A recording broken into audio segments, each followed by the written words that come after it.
What's up, my fellow ambitious poker players, and welcome to the Mechanics of Poker podcast, in which me, Rene, aka the Wacko, and Adam Carmichael deconstruct high-stakes poker players, figuring out what it is about them, how they think, what they do that makes them so successful, with an extra focus on the obstacles they faced and the skills they had to develop to surpass them. This podcast is brought to you by Poker Ambition. If you are ambitious about making more progress in your poker career, go over to their site, pokerambition.com, and find out which service is best for you. But without further ado, let's get into today's episode. Hi there, boys and girls. Welcome back to another episode of the Mechanics of Poker podcast, episode number 3. Today we will have a chat with Mr. Jarretman. Jarretman is known for his super educational play and explain videos on YouTube. His channel Help Me. Make sure to go and check that out. He plays both live and online, and I'm really curious to hear more about his journey through the ranks in poker. He mentioned it took him 9 years to go from starting to play poker to actually beating 500 Zoom. I mean, everyone knows 500 Zoom is very hard to beat, but that's quite a long time. So I'm very curious. Sure, a lot has happened over those years. Together with me, Adam. Adam, I'm sure you share my curiosity for his journey. Yeah, I'm very excited for today's guest and to hear about his journey to the high stakes. It seems like it took him a long time to get out the micro stakes in particular. I think he says 5 years of not beating the games. So I'm going to really dig deep into what caused those obstacles and how he's overcome them to become a high stakes player. So yeah, really fascinated to hear how he's been able to get himself to the high stakes and the journey he's went on. Yeah, episode 3 now, but it's starting to become a trend. It takes a while to get to high stakes, right? People want shortcuts. But so far, episode number 3, at least 5 years is so far my diagnosis for getting to high stakes. Without further ado, let's get started chatting with Mr. Jarret. All right, here we are. Hello, Mr. Jarret. Welcome to the podcast. Thank you. It's good to be here. So I wanted to start this conversation off pre-poker. As you mentioned, some interesting stuff in there that I think might have had an impact on your poker career as well. I'm referring to the competitive gaming and chess in your teenage years. Could you elaborate a little bit more on those times? Yeah, for sure. So when I was a teen, I played a lot of video games, but all the video games I played, they're always, they're always like competitive video games. Not like they were today, though, where, there's giant tournaments and competitions. When I played video games, the only people doing competitive video games were in South Korea, like Elke, who played StarCraft. So yeah, I played StarCraft. I played World of Warcraft Arena. Those are the only two I played competitively. But then I also played some chess as a teenager. I played chess in chess club in high school, and then chess online. I never got anything to like a high level in either of those things. But they led me to poker. I actually found poker through video games. And everyone is very curious. Did you kick Elke's ass? No, I never played Elke. I never got to a level to even be competitive with Elke. Like the difference between someone playing it for fun competitively online and playing it professionally is like the difference between like live 1-2 and playing 500 Zoom. Like it's a huge skill gap. Yeah, what did they have? Like what makes an excellent StarCraft player? What did the Asians and Elke have that you didn't? So I don't know if you know much about the competitive StarCraft scene back in the day, but these people, they would go into gamer houses in South Korea and they would play 12, 13 hours a day, and they would just practice against each other. And they would have something called a high APM, which is actions per minute. And they would be able to do like 300 to 400 actions per minute at the top level. And I was doing like 100 actions per minute. So they would just practice an insane amount of time. They would. Wow, yeah, I have seen I have seen Elke. I think Elke tried that, right? Like set like a world Guinness Book record for playing multiple tables at the same time. Yeah, something like that. I don't know if he did anything StarCraft related, but I think he tried like a poker record, right? Yeah, so he tried that for poker, but I think that's probably a skill, right? For especially in the beginning when you could just mass multi-table, Supernova Elite. That must have really helped him. Were there any skills that you gained from playing StarCraft and some other games that you brought with you when you started playing poker? Yeah, I think gaining the computer and action skills do help for online poker. If you're playing a lot of tables, just the strategy aspect helped a lot. I think too, just to get my mind into, like, I don't know, kind of focused on strategy. I was always interested in strategy, at least. It didn't actually work out for poker because for the first 6 years I was playing recreationally and losing, but I was always interested in the strategy at least. So it was mainly the strategic aspect that drew you towards like StarCraft, chess as well Exactly. already Yeah. from a young age. Exactly. Yeah. Very competitive as well, or could you let it go as well, or were you very competitive? Like if you would lose, you would jump in there right again. Yeah, exactly. Which was not good for poker because if I lose, that means I'd have to go buy another $25 gift card from 7-Eleven and put it on Poker Stars. So this is how it started. This 7-Eleven is how it sponsored started. Yeah, they did. Yeah, and they would. your poker career. There was a $5 fee on the credit card too to buy it at 7-Eleven, the prepaid credit card. So I was paying like 20% rake just to deposit. Wow. No wonder you Yeah, couldn't become a winning player in the beginning, yeah, right? The exactly. rake was just The unbeatable. rake was too high. That's what I'm going with, and that's why I didn't win. Rake was too high. Yeah, Then actually at some point you mentioned that you saw high stakes poker. That was yeah. probably in the time that you were still playing video games, and you were like, "Hey, high stakes poker, that seems cool, right? A bunch of guys, big piles of cash in front of them, gambling it up. That seems like fun." Any favorite season or favorite character? Well, Ivy and Dwan were my favorite. Yeah, I was playing WoW, and one of my guild members, they linked me to high stakes poker. Like a video of I think it was Dwan bluffing someone I think it was bluffing. He was bluffing Howard Lederer with the 6-8 offsuit when he like 5-bet pre-flop, and then they checked it down and he hit a pair, and I was like, yeah, I want to do that. But that also didn't help. Okay. So that was so Tom Dwan was a, you could say, inspiration for your poker career. When I started, absolutely, yeah. And what was it about him compared to the other tables? For example, I liked Semi Farha. You know, that was definitely my favorite character on High Stakes Poker. What was about Dwan? I liked so I watched maybe the whole season, and a lot of the players, they would just bet, they would play their good hands, but Dwan would just go for it.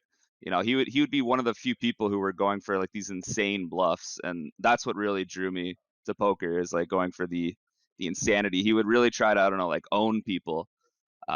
Which, you know, in retrospect, maybe he wasn't doing the most optimal things, but it was a really entertaining poker to watch. It was at least already, it opened up your mind for the possibilities, right? I remember, I think I heard a podcast with Gelfond where he said that he got in touch with Dwan, and that I think the conversation was something about they had top pair, and Gelfand was considered, okay, do we call or do we fold? And then Dwan was like, let's turn it into a bluff. And he was like, what Yeah, the yeah. fuck? You know, Yeah, like out yeah. of the box plays. Do you remember that one hand he played where he had queen 10? Do you remember that hand? Like it was like deuce deuce 10, and he got aces and a deuce to fold. It was like 8 ways pre-flop. Yeah. It was with the guy who won the World Series, right? Yeah, Peter That something was and also in the Barry end. Greenstein. I forget his last name. Peter. Yes. Eastgate, I think it was. Anyways, yeah, he folded a deuce. Yeah, Eastgate. Yeah, Thank you. Eastgate. Yeah, that was Yeah, the guy. yeah. That was my favorite hand on high stakes poker. Yeah, that hand was insane. Now that you mentioned, I suddenly get a flashback now. Yeah, Basically, using your top pair basically as a boat blocker, right? yeah, And yeah. I Just remember block. Eastgate was in a very tough spot because it was Yeah, like a limp pot or something, right? 8-way indeed. yeah. It was an 8-way called pot pre-flop. I don't remember if it was limped or if I think Barry raised with aces under the gun and got 7 callers, and then he c-bet like half pot or something, and Dwan raised. Eastgate cold called, Barry called, turn was a brick, and then Eastgate check, Barry check, and Dwan just barreled again, and they both folded. It was just insanity. Wow, yeah. So I can imagine that when you see that, you know, your mind indeed really opens up. Like, wow, Yeah, you know, what is possible in this game, right? If you're willing to look for it. Yeah. So, I Is was it trying still that something that motivates you up until today? yeah, yeah. I mean, that whole aspect of playing the game like that, it never quite goes away when that's where you start in poker. But, trying that at 5 cent, 10 cent, and losing stacks left and right didn't actually work out for me, surprisingly. But it was inspiration. Yeah, sure. What was it about poker compared to like this? Because I assume at some point, you started playing less chess, less StarCraft, and more poker. What was about poker that drew you to the game compared to these other games? In all honesty, it was probably the money because there's no money in professional StarCraft when I played, and there's not really any money in chess either. And you need money, but it was mainly the act of playing cards was something cool, like something romantic about the act of playing cards to win money. Because I'd always played cards, with my grandparents, with my parents. We'd play whatever euchre or something like that, and just the idea that you could make a living by just playing cards was kind of amazing.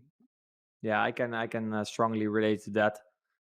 But still, it was mainly the strategic aspect and the let's become the new Tom one. That was Exactly, really yeah. the motivation, right? Not That was necessarily, the true oh, you can make good motivation, money yeah. with poker, so let's play it for that. Can you relate to that, Adam? Yeah, 100%. I can relate to watching those same high stakes games with Dwan and Ivy and being blown away, and also super inspired by Tom Dwan's ballsy bluffs for hundreds of thousands. And yeah, definitely inspired my kind of trajectory Yeah, into the online world as well, and figuring out, wait a second, what is going on with this card game, and how is it possible to make money in this game as well? So yeah, definitely opened my eyes to the game in a similar way. Yeah, so Jarret, I'd like to take it back to the start of your career. So we've got this kind of framework of a competitive guy playing chess, StarCraft, and you almost stumbled into poker, or you found poker at some point with this competitive drive. It sounds like you went into the micro games and perhaps played there for a long time. You actually did play the micro stakes for a long time. So yeah, I would like you to talk about that yeah, chapter, getting started in poker, and how the first few years went for you. yeah, sure. So, I started playing online poker when I was 16. I mean 18, Poker Stars 18. And um 18, yeah, I started when I was 18. And would deposit $25 at a time. I would play like those 20, I don't know if you remember, but there was 25 cent, 25 man turbo tournaments that had no rake. They were on PokerStars a long time ago or something. And I remember Dwan said something about how he started at like 25 cent tournaments. So whatever, I would play those. I would bust. Eventually, I would run it up to like $50, and then I would go buy into to 25 cent, 50 cent, and then bust that.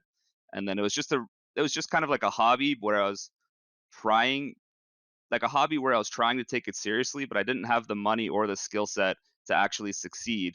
Um, I didn't start actually studying poker and learning good strategy until maybe like 6 years after that. So it was a long time of me, either going to the casino and playing 1-2 and dusting off my paycheck, or like playing online. And yeah, a lot of me playing it recreationally, kind of wanting to be better, but not actually applying myself and studying and learning good skills to make me good at the game. Yeah, wow. So 5, 6 years of that kind of recreational living. So how were you supporting yourself at that time? What was your job and occupation then? Between going to school and working, I was a bartender for about 4 years, and then when I finished school um, in IT, I got an IT job at a steel factory. Yeah, nice. So when you were trying to figure out poker, what was your first 5 years like? How were you trying to get better at the game? Was it just trying to get experience? How were you trying to get yourself to be a winning player in those times? Uh, by playing more hands, that's what I was trying to do. I would, if it wasn't working, I would just play more hands and then and lose, and that's about it. I would talk with people when I played live poker. You'd talk with people and talk strategy and everything, but the real answer is I wasn't doing much to improve, like to get better. Um, Nothing useful, anyways. Yeah. So you were combining playing micro stakes online with 1, 2, and 2, 5 live for the first 4, 5 years. Yeah, yeah, exactly. I think I was a little I was too cocky when I was growing up with poker, and like you think that the little amount that you've learned is enough to beat the game, and you just attribute it to it's bad variance, it'll turn around, And that was a long time for me. It was way too long. It was mainly just being too cocky, I think. Yeah. During that time, did you still keep the optimism and the hope of potentially being a winning player? Was the dream still strong during those years? Yeah, Mhm. yeah, it was a long stretch, but the dream's always still alive when you're playing a gambling game, I guess, because you can always blame something else other than yourself when you're playing a gambling game. Yeah. So what was the obstacle you were running into? Obviously, your strategy maybe wasn't as good as it could be. What was the obstacle you found yourself continually to that 5-year period? What was stopping you from building a bit of a bankroll, getting a bit of a win rate? What was holding you back then? Making like one Tom Dwan punt every 200 hands, maybe, and not even like in a good way. Like just the horrible, horrible punt. Like I don't know, I'd be playing live 1-2, and some guy would 3-bet me, and I open the button with like ace 5 off or something. I'm like, I don't believe him. I'm gonna raise him, and then he goes all in, and I'm like, well, I have an ace, so I have the right price, and maybe he has kings. Like maybe we can hit the ace. One of those every 8 hours adds up. Yeah, overly aggressive, trying to play like the high stakes guys in the low stakes games. Yes, yes. Yeah. So when did it start to turn around? So it started turning around when Um, so 5 years. Yeah, when I was about 23, I guess it started turning around, 23, 22, maybe a little bit later, but I read Applications of No Limit Hold'em by Matthew Janda, and it kind of introduced me to a lot of concept that I had never even thought about before. And then I read his second book, which was No Limit Hold'em for Advanced Players, and that completely changed the way that I thought about poker. It just completely revolutionized every thought I ever had about poker, and since then, I've approached it in a completely different way. Oh wow, that was like a turning point. And So, yeah, what not was some of I the, don't get any kickbacks from the books, but, yeah, what were some of the changes that went into your game around that time? So you started reading these books, Application of Poker. How did that impact your game in the short term when you're playing these micro stakes games? so in the short term, good pre-flop ranges as well as more solid post-flop strategies, had a direct impact. I think the main thing that changed is it changed my mindset on poker. Rather than trying to win, I was trying to play a good strategy. That was the main thing that kind of just I stopped spewing as much because it's just like a different approach to the game. Yeah, it's almost like you started to see the hidden pieces and the actual strategy game that's going on the whole time, rather than trying to over aggress players. You saw the bigger picture. Exactly. Yeah. So Rene, I think this would be a good time for you to dive in and ask some Yeah. questions on some of the strategies that Jarret was able to pick up during that time after doing almost like a full shift of mindset and approaches during this period. Yeah, it really sounded like he went from the Jedi mind reader, trying to figure out how to beat everyone, to more being like, hey, if I play solid, they make mistakes, so I make money, right? I don't have to look everyone up. And it was funny that you actually said, right, you can rationalize anything. Now, 5 years, I've been in a downswing for 5 years, right? And Yeah, especially as you exactly. mentioned, you were a bit cocky, Exactly. maybe like Mhm. the overconfidence from the gaming put into the poker tables, right? You already felt Sure, yeah. confident. I think it's called the halo effect, right, Adam? If I'm not Mhm. mistaken. So I wanna highlight something that you said, which was you weren't applying yourself to the game. Mhm. Um, then you bought. Shout out to Mr. Matthew Jenna. Yeah, You shout bought out his to Matt books. Janda. Everything turned around. I'm sure he will get a Yeah. big sales now suddenly, like a spike in sales. He's like, what the hell happened? Oh wait, Jarretman recommended me to everyone who's listening, right? Yeah, Everyone I who's mean, stuck is it's now the books are my solution. Um, so how does applying yourself to poker look like after you've read the books to before you've read the books? so before I read the books, applying myself was trying to play more hands, more hours, and just trying to win and beat people just by, like you said, using Jedi mind tricks. And then applying myself afterwards was I actually started studying off table a lot. I started studying a lot more than I played. Maybe like 80% studying, 20% playing, maybe even a higher ratio than that. And yeah, so it was just a lot of off table studying. I bought a few more books. I looked at online resources. Instead of depositing $50 online, I would spend $50 on a course or something like that, and I would just do a lot of studying. So you were actually going from spending to investing. Exactly. Exactly. Because That seems I like a fell in love GTO with the strategy. yeah, definitely better than my other strategy. Because whereas before I was obsessed with playing and trying to beat people, now I was obsessed with learning whatever the best strategy is. Interesting. Yeah, I can imagine that also gives you a certain peace, right? That Yeah, you don't have to force the action. 100%.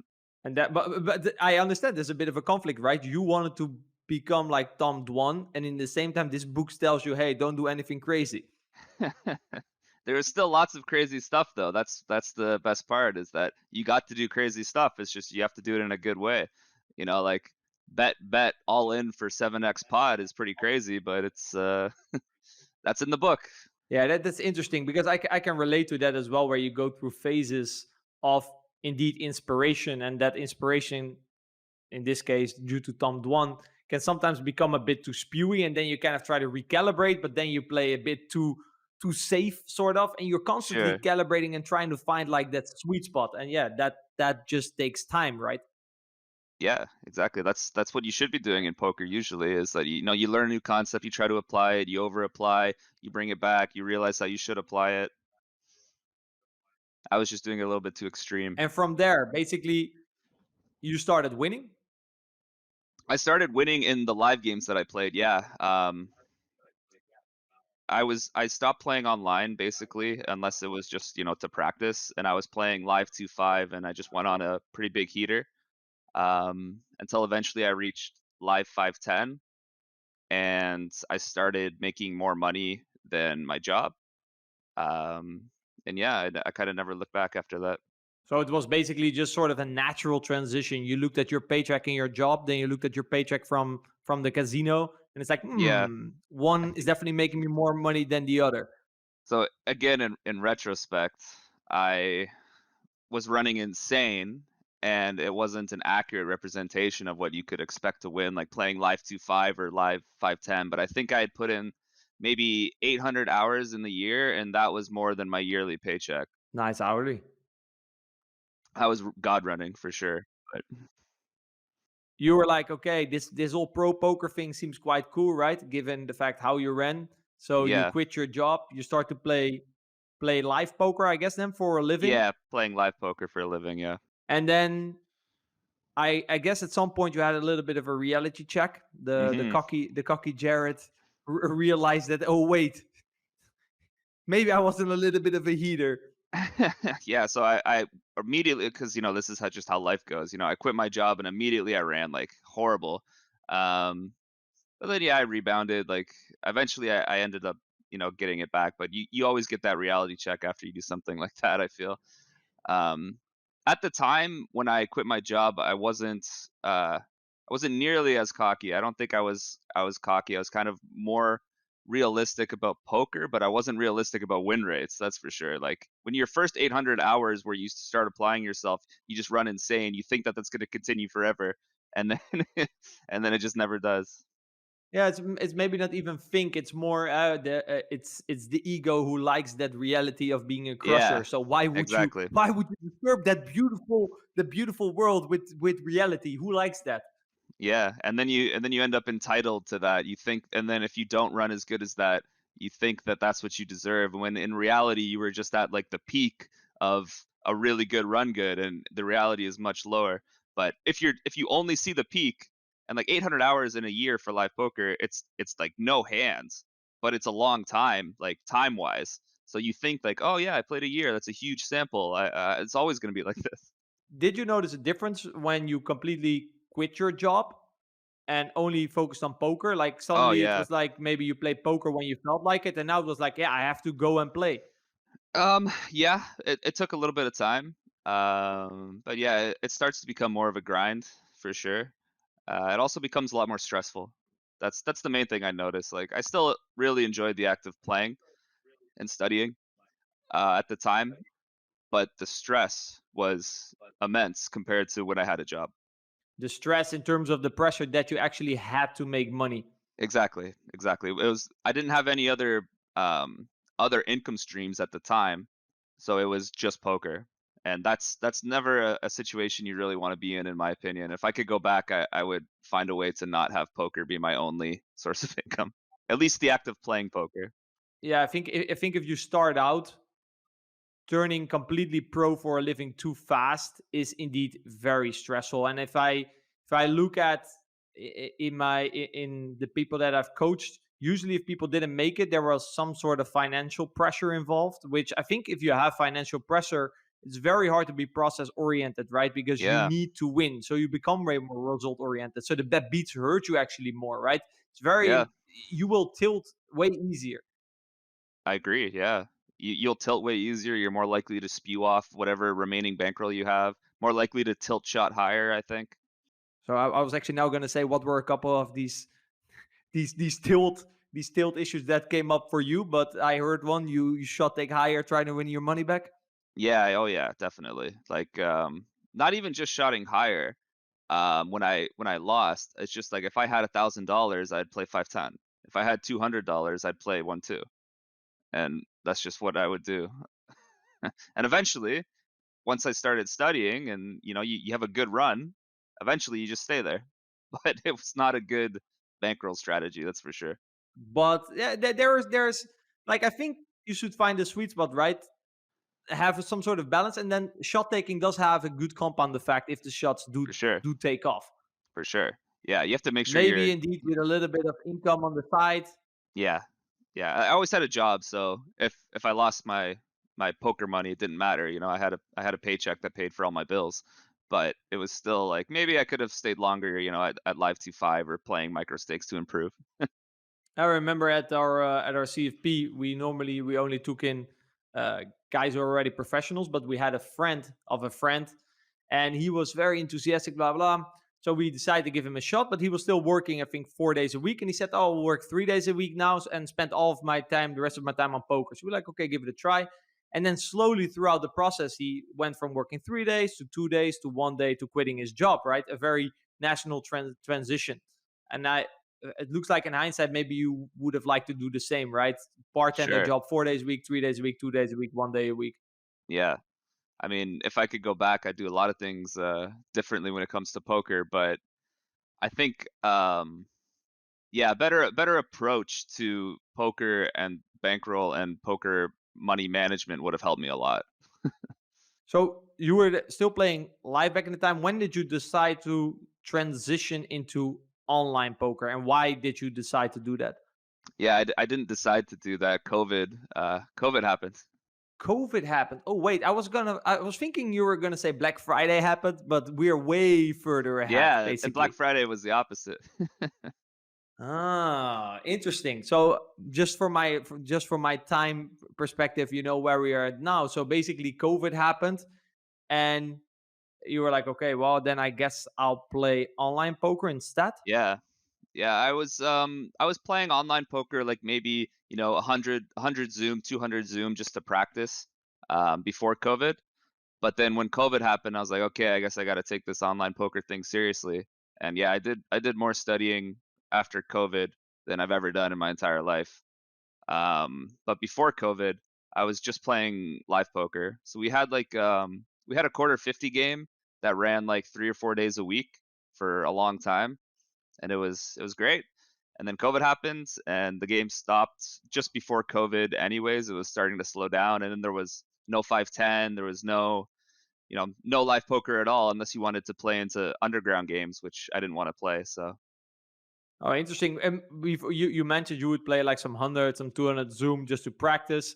yeah, Would you then, if you would then go back to your live game, which was way higher in terms of level difference, is it comparable, like the 200 NL Zoom games, to your quarter to 2550 game?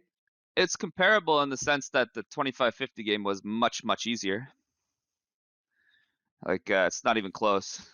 You would actually pick up, like, basically the 200 NL Zoom racks would put you in spots Oh yeah. where you could actually develop.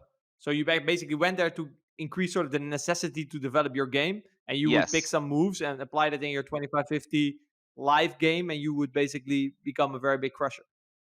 Yeah, I wouldn't say I was a huge crusher back then, but I was beating the game.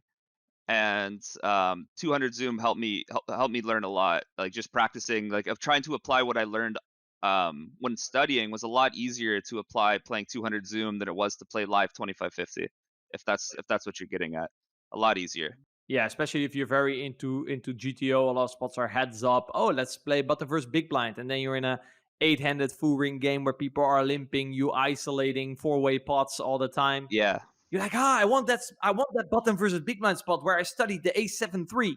exactly. And then you get like 20 hands an hour live, so it's tough to it's tough to get some practice. Yeah, it's a completely different game.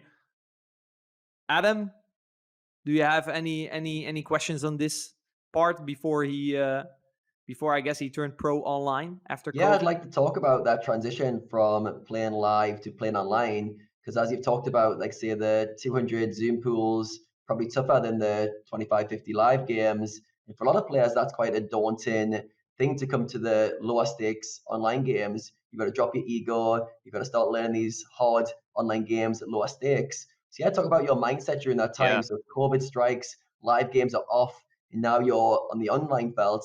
Talk us through that transition, how you approached it from a mindset perspective. So from a mindset perspective, my mindset was that I'm going to study like an insane amount. I'm just going to put in like a stupid amount of study work. At the time, I was watching. Again, I'm going to shout out someone, but I was watching. My name is Carl Fried Milders. So I watched all of his videos, which was a lot. I was like 60 hours or more, or something like that. And then I would go into PioSolver and I would run all the spots that he did to verify it myself. And then I would um, take hand examples of hands that I played at 200 Zoom, and then of that spot, and I would review my hands and then compare it to the spot. Um, so yeah, I did my mindset was I'm gonna go in this and I'm just gonna study an insane amount. Like if these guys can beat it, I can beat it. And how many hours of studying were you putting in before you started to see some a good win rate in the games you were playing? So 500 Zoom, it took me a while. 200 Zoom, I was already technically beating, but like on a very small sample just from like my practice hands.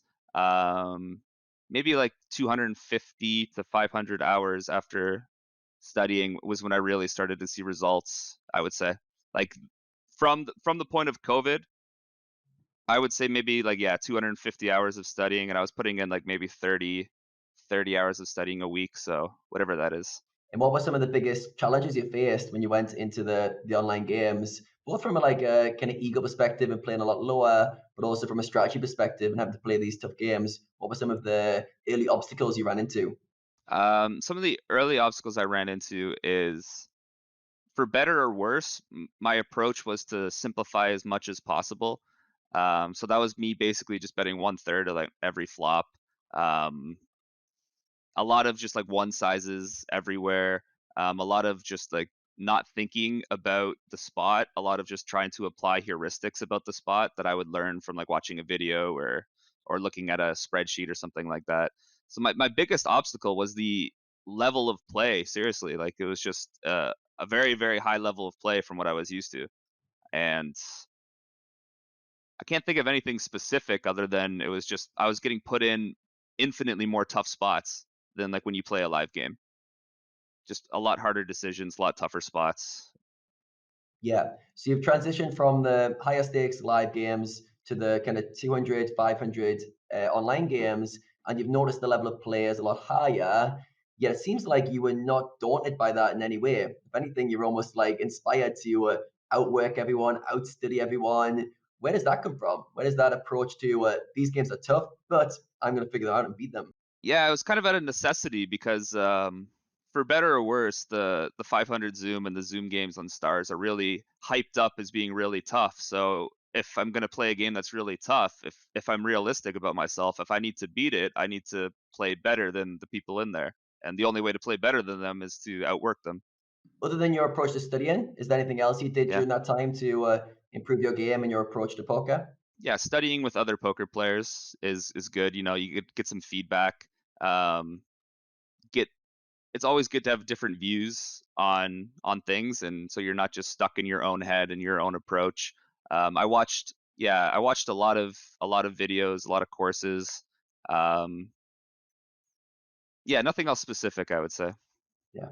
Was there any point where you thought that the mountain might be too big, or that you won't be weren't going to be able to beat the games online, or the 500 Zoom pool, for example? Uh, just like every day, I would say. Maybe not every hour or so, but yeah, So how do you keep yourself motivated to keep pursuing, to keep leveling up your game when you're facing obstacles like that? it's tough. I would say, well, I was kind of forced to because, like I said, I had quit my job and now it's like you kind of have to. So it's a little bit out of necessity, but I also just loved the strategy. Um, I love studying. I loved looking and learning new things and applying them. And yeah, if I didn't love the strategy of poker so much, I don't think I would have been able to do it. So it seems like the necessity of do or die kind of mentality, and also the love of learning and strategy Hmm. and improving your strategy seem to spur you on.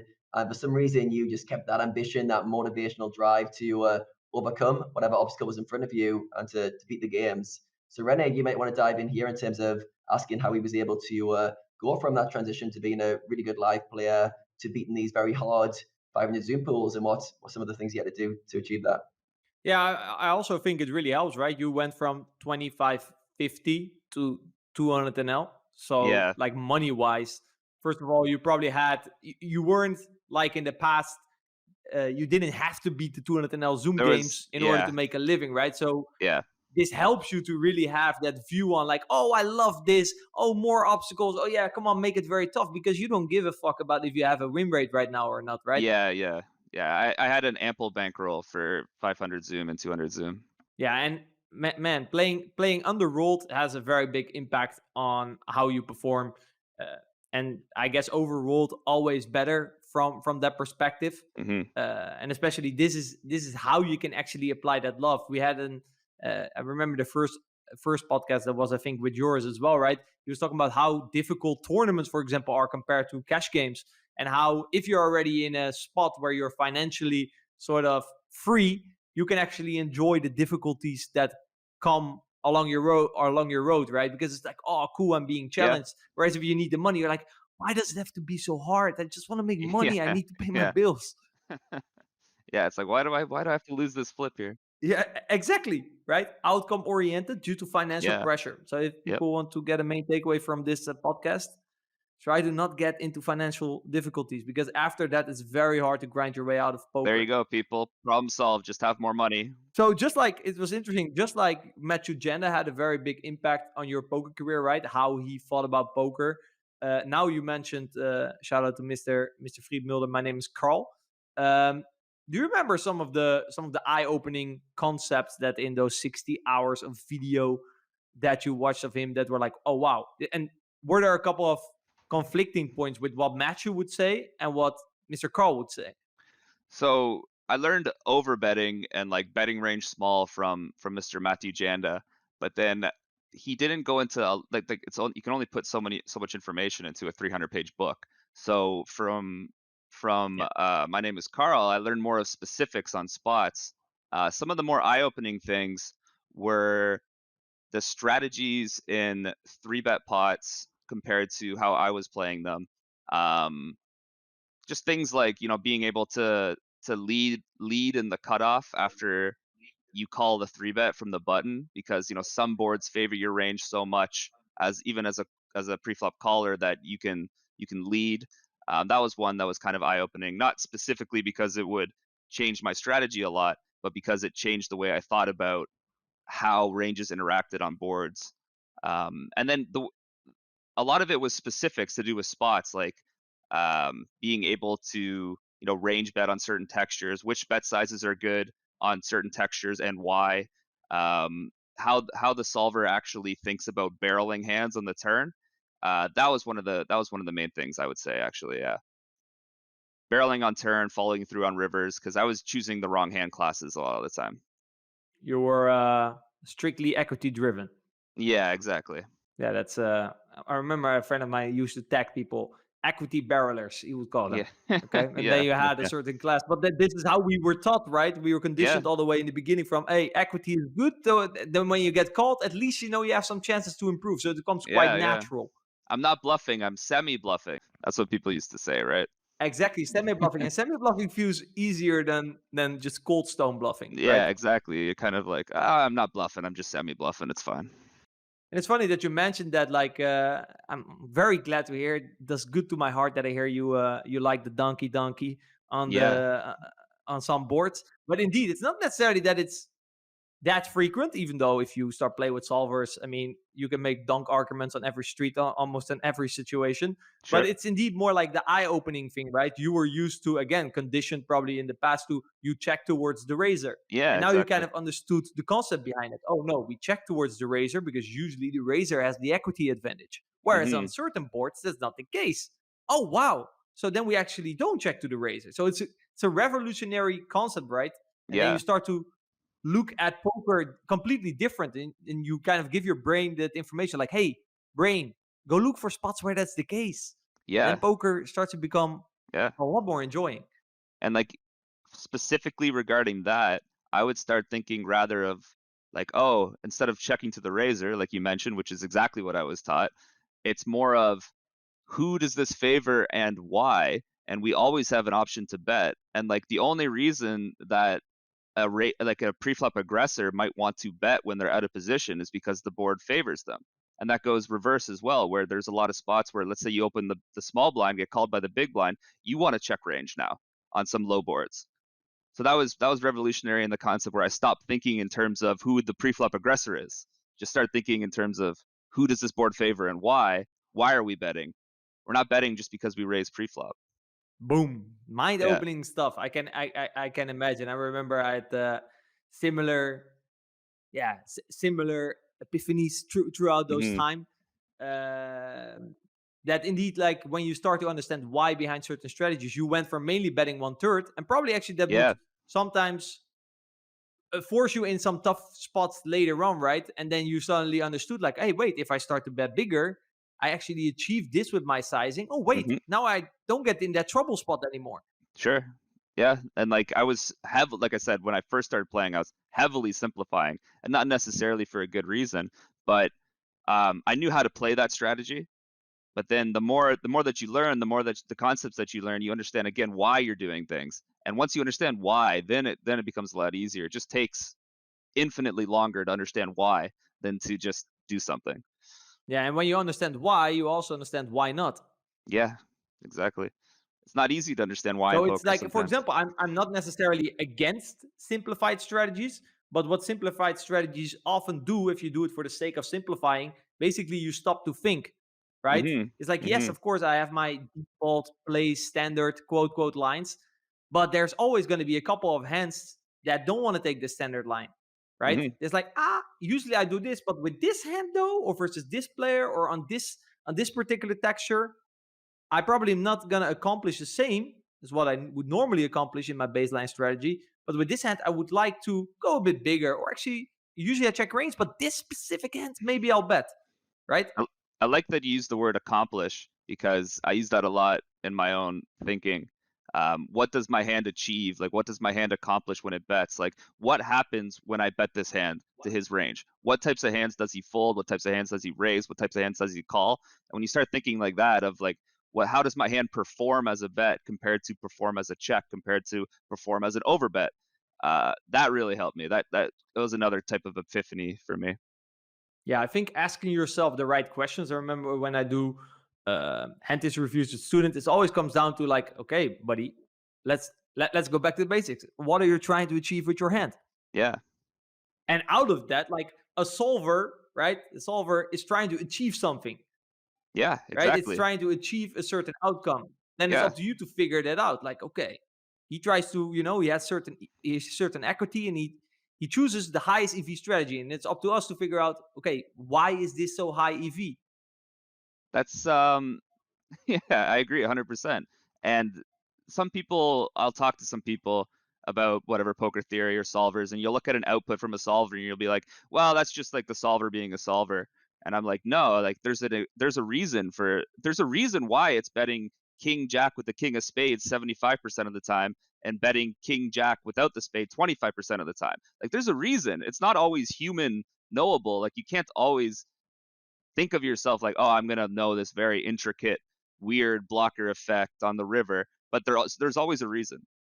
Yeah, and it doesn't necessarily mean that you then have the opposite camp, which is like, okay, it does that, so I have to do that as well. Randomize, randomize, randomize. But I feel like you have to kind of find the sweet spot in the middle and be Hmm. like, is this actually a returning thing? Let me check. Hey, it's actually a returning thing. Okay, I don't Hmm. understand this. Why? Right? Because Yeah. sometimes, indeed, when people say a solver is going to be a solver, you have some random stuff in the solver sometimes that is Sure. Sure. goes against what you thought was true, but it happens one in 20 textures, and then you're like, yeah, okay, probably has something to do with a specific range, or yeah, like we cannot do exactly everything perfect. Yeah, it's not always human achievable, but there is always a reason why it's doing it. And it's not I should change that. It's not always worth implementing or trying to implement in your game, and it's not always practical to think that you could replicate that in like a real game. Um, but there's a reason why I did the solver thing because it always has a reason because it's just it's just a solution. Yeah, and I think you still have to be curious for those, because maybe you'll learn something that has nothing to do with that exact hand in that spot, but Sure. you'll learn something in a different spot, right? Yeah.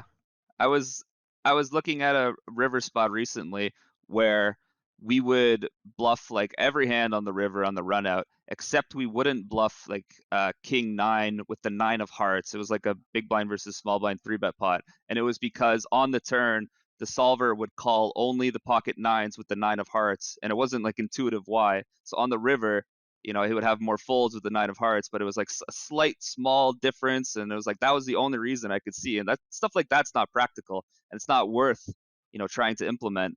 But then you have more overarching things like not barreling the turn with the flop backdoor flush draw. Um, that was another revolutionary concept for me. Just like simple blocking effects, um, they have big impacts on your game. Yeah, exactly, right. And you have to understand, not that king nine is a give up, but why is king nine a give up, right? And then we go back to the turn. You said, okay, he exactly calls the nine of hearts, so we're not blocking the calls, but we're actually blocking the folds on the river. That's why we Hmm. don't want to bluff the nine of hearts. Then it's Exactly. still up to you to decide. Okay, this is a broader concept, and apparently I have to ask myself on the river, am I blocking his folding range? If the Exactly. case is yes, should be less inclined to bluff, right? That's Exactly. kind of what you try to That's take from the That's solver. the exactly. That's like the overarching thing that you should try to learn from that spot.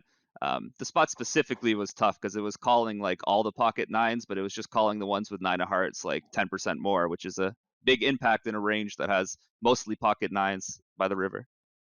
Yeah, and that's a concept that whatever board you take, whatever situation, most probably that situation will apply. Yeah. Does that mean you actually have to go to the river in a solver and copy what it does? No, you have No. to think, okay, am I Yeah. indeed blocking the folding range? That's usually not a great idea, because statistically he will Yeah. fold less, right? Yeah. It's just written in stone.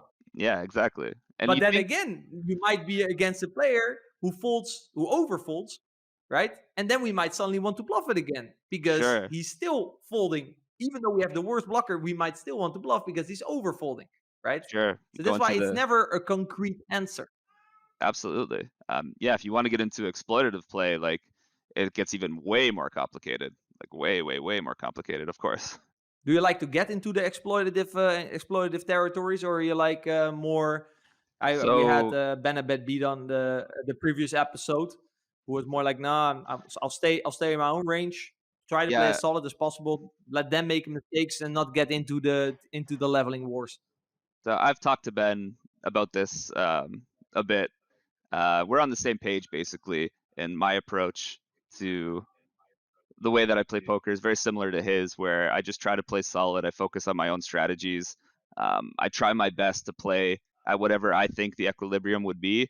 There are like I have such a big sample at 500 zoom now that there are some players, without going into some detail, that I do a few things that aren't technically allowed, but it's very few and far between. And another reason for that is that You know, in order to have like the highest win rate at 500 Zoom, I think you need to exploit. You need to dig deep into what your opponents are doing, what the tendencies are, what the pool tendencies are.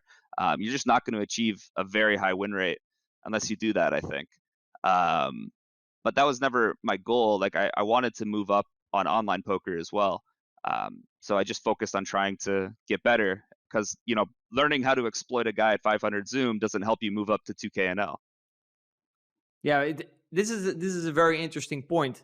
Like knowing your long-term goal, right, and trying to do the right things that will get to that goal faster. Maybe focusing on exploiting that guy fully on 500 Zoom would give you a higher win rate at that moment, but your goal is not to have a highest win rate at 500 Zoom. You want to Exactly. reach high stakes as soon as possible.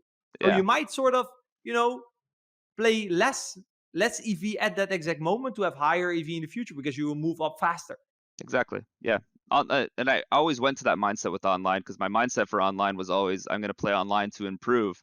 So when I play my bigger games, I have a better strategy. Then it kind of changed because of COVID, but now live poker is back. So not in Canada, unfortunately, but I can travel to the States and play live poker. So yeah, my goal was never to have the highest win rate at 500 Zoom. Exactly. You just use it as a station in between. Yeah, because it's very tough. There's a lot of good players, and like the rake is very high. I think the rake is 3 BB per 100 over my sample, so it's a tough game. Yeah, like even if you're playing against regs who you think, whether it's true or not, but if you think you're better than them, it's tough to beat them for a lot of BB per 100 unless you're actively exploiting them, which again I wasn't doing. Yeah, this is also the thing, right? People sometimes get a bit obsessed about, I want to beat 500 and I'll Zoom. And I mean, if that is your ultimate goal, right? Yeah, If you yeah. reach that, you feel very satisfied, then by all means do it. But sometimes I have people, they only play 500 and I'll Zoom. And then afterwards they complain about low win rate and that they're not making enough money. I'm like, okay, yeah, exactly. pick a goal here, right? There's 2K or 5K games out there Yeah. that are way softer than the games that you're playing. Mm-hmm. So then at some point also, I think in poker you can improve in many forms. I mean, Adam is here, he helps players on their mental game, on their performance, which will have a big impact on your winnings as well. But the same is like, certain game selection, right? Maybe you should try to find different games in the 500 Zoom pool if you're not happy with your winnings, right? If you're just doing it, as you said, for the competitive aspect, trying to get better, and it's very convenient, right? I mean, I also like Zoom. You sit down, you start at the tables. That's all you have to worry about. Yeah. I personally play on like 4 sites. So I'm constantly lobbies, closing, opening tables. So I have to divide my attention. But what I get in return is better games for higher money. Yep. It's true. Like if you're willing to, specifically for online, but in live games as well, like the player who's more versatile and more willing to try different games or play different areas is going to make more money long term, I think.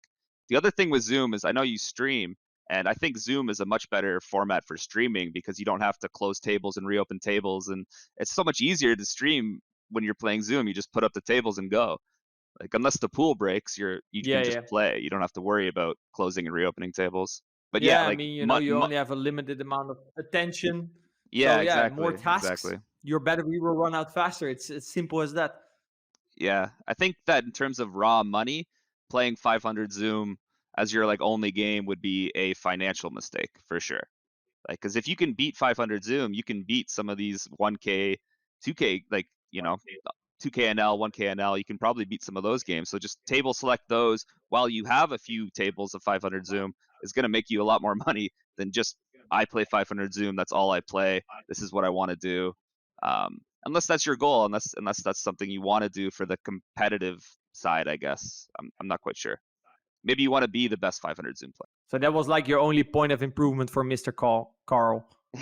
Sure, Mr. Carl, I remember he only played 500 Zoom. I mean, he did occasionally play normal tables, but yeah, definitely. But maybe his goal wasn't strictly financial again. Yeah, no, exactly right. You have to figure out what your goal is and take actions that are in line with those goals. If after you think you reach what you wanted to reach and you're like, oh, I'm not happy, then apparently you did something wrong. This podcast is brought to you by Poker Ambition, where me and Adam have created our coaching program, The Mechanics of poker. After having reached high stakes poker ourselves, we tested out this philosophy on our CFP students, which saw them rise through the ranks and double their win rate. We then took the best knowledge of that CFP program and turned it into the mechanics of poker so you can have that high quality content without the long-term commitment and often hefty price that comes with a CFP program. Now I will be teaching you the technical side of how poker really works, how to think about the game and how to consistently get better. And Adam focuses on the mindset and performance skills you need to know in order to convert all that technical poker knowledge into more consistent profits at the table. Now, this program is high level. It's made for professional poker players who have the ambition to break free from mid stakes and move up to high stakes poker. So if you're ambitious about your poker goals, go over to pokerambition.com for more information. And there you can also find a free 1-hour demo of everything that is inside the program. If you have any further questions, don't hesitate to reach out. But without further ado, let's get back to more goodness in this episode. Yeah, I'm interested to know where your mindset's at right now in terms of what's your next direction. So you went from obviously playing live very successfully. COVID forced you online. You've been very successful there. And now the live games in America in particular are starting to reopen. Where are where are you getting driven in terms of where you're going to focus your attention on? Yeah, so I'm going to split my time between playing online in Canada and playing live poker in America. So as a Canadian, you get 6 months out of the year in the US. That's basically your limit. So I'm not going to spend the entire 6 months out of the year there, but I'm going to spend some amount of time playing live poker in the States. I'm hoping that games come back to Canada, but it's not looking good right now, where I live anyways. What impact do you think your last year and a half of playing online will have on your live game? Depending where I play, I mean, I'm gonna feel a lot more confident in my abilities, and like depending on which games I play, because a lot of games in Vegas can be really tough sometimes, even the live games, especially during the series. Um, but yeah, the impact is I'm a lot more confident, I would say. Yeah. One thing you said in the questionnaire we asked you was you need talent in order to have success. And I thought it was an interesting answer, especially when we looked at your background and it took quite a long time to get to the higher stakes. And also what you've told us today with your relentless approach to studying when you had to transition to the online games. hmm So what are some of the talents you think that you had that allowed you to have success in poker? And why do you feel like talent's kind of a prerequisite for success?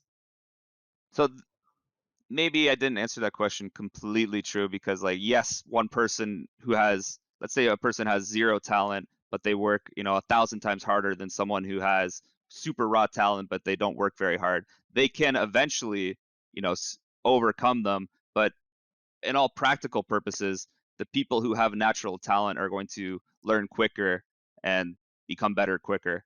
Um, One of the main, I don't know if it's really a talent, but I have a really good memory and I have a good ability to remember concepts that I learned. So a lot of the information that I was studying, I learned a little bit quicker than I think someone who doesn't have a good memory would learn.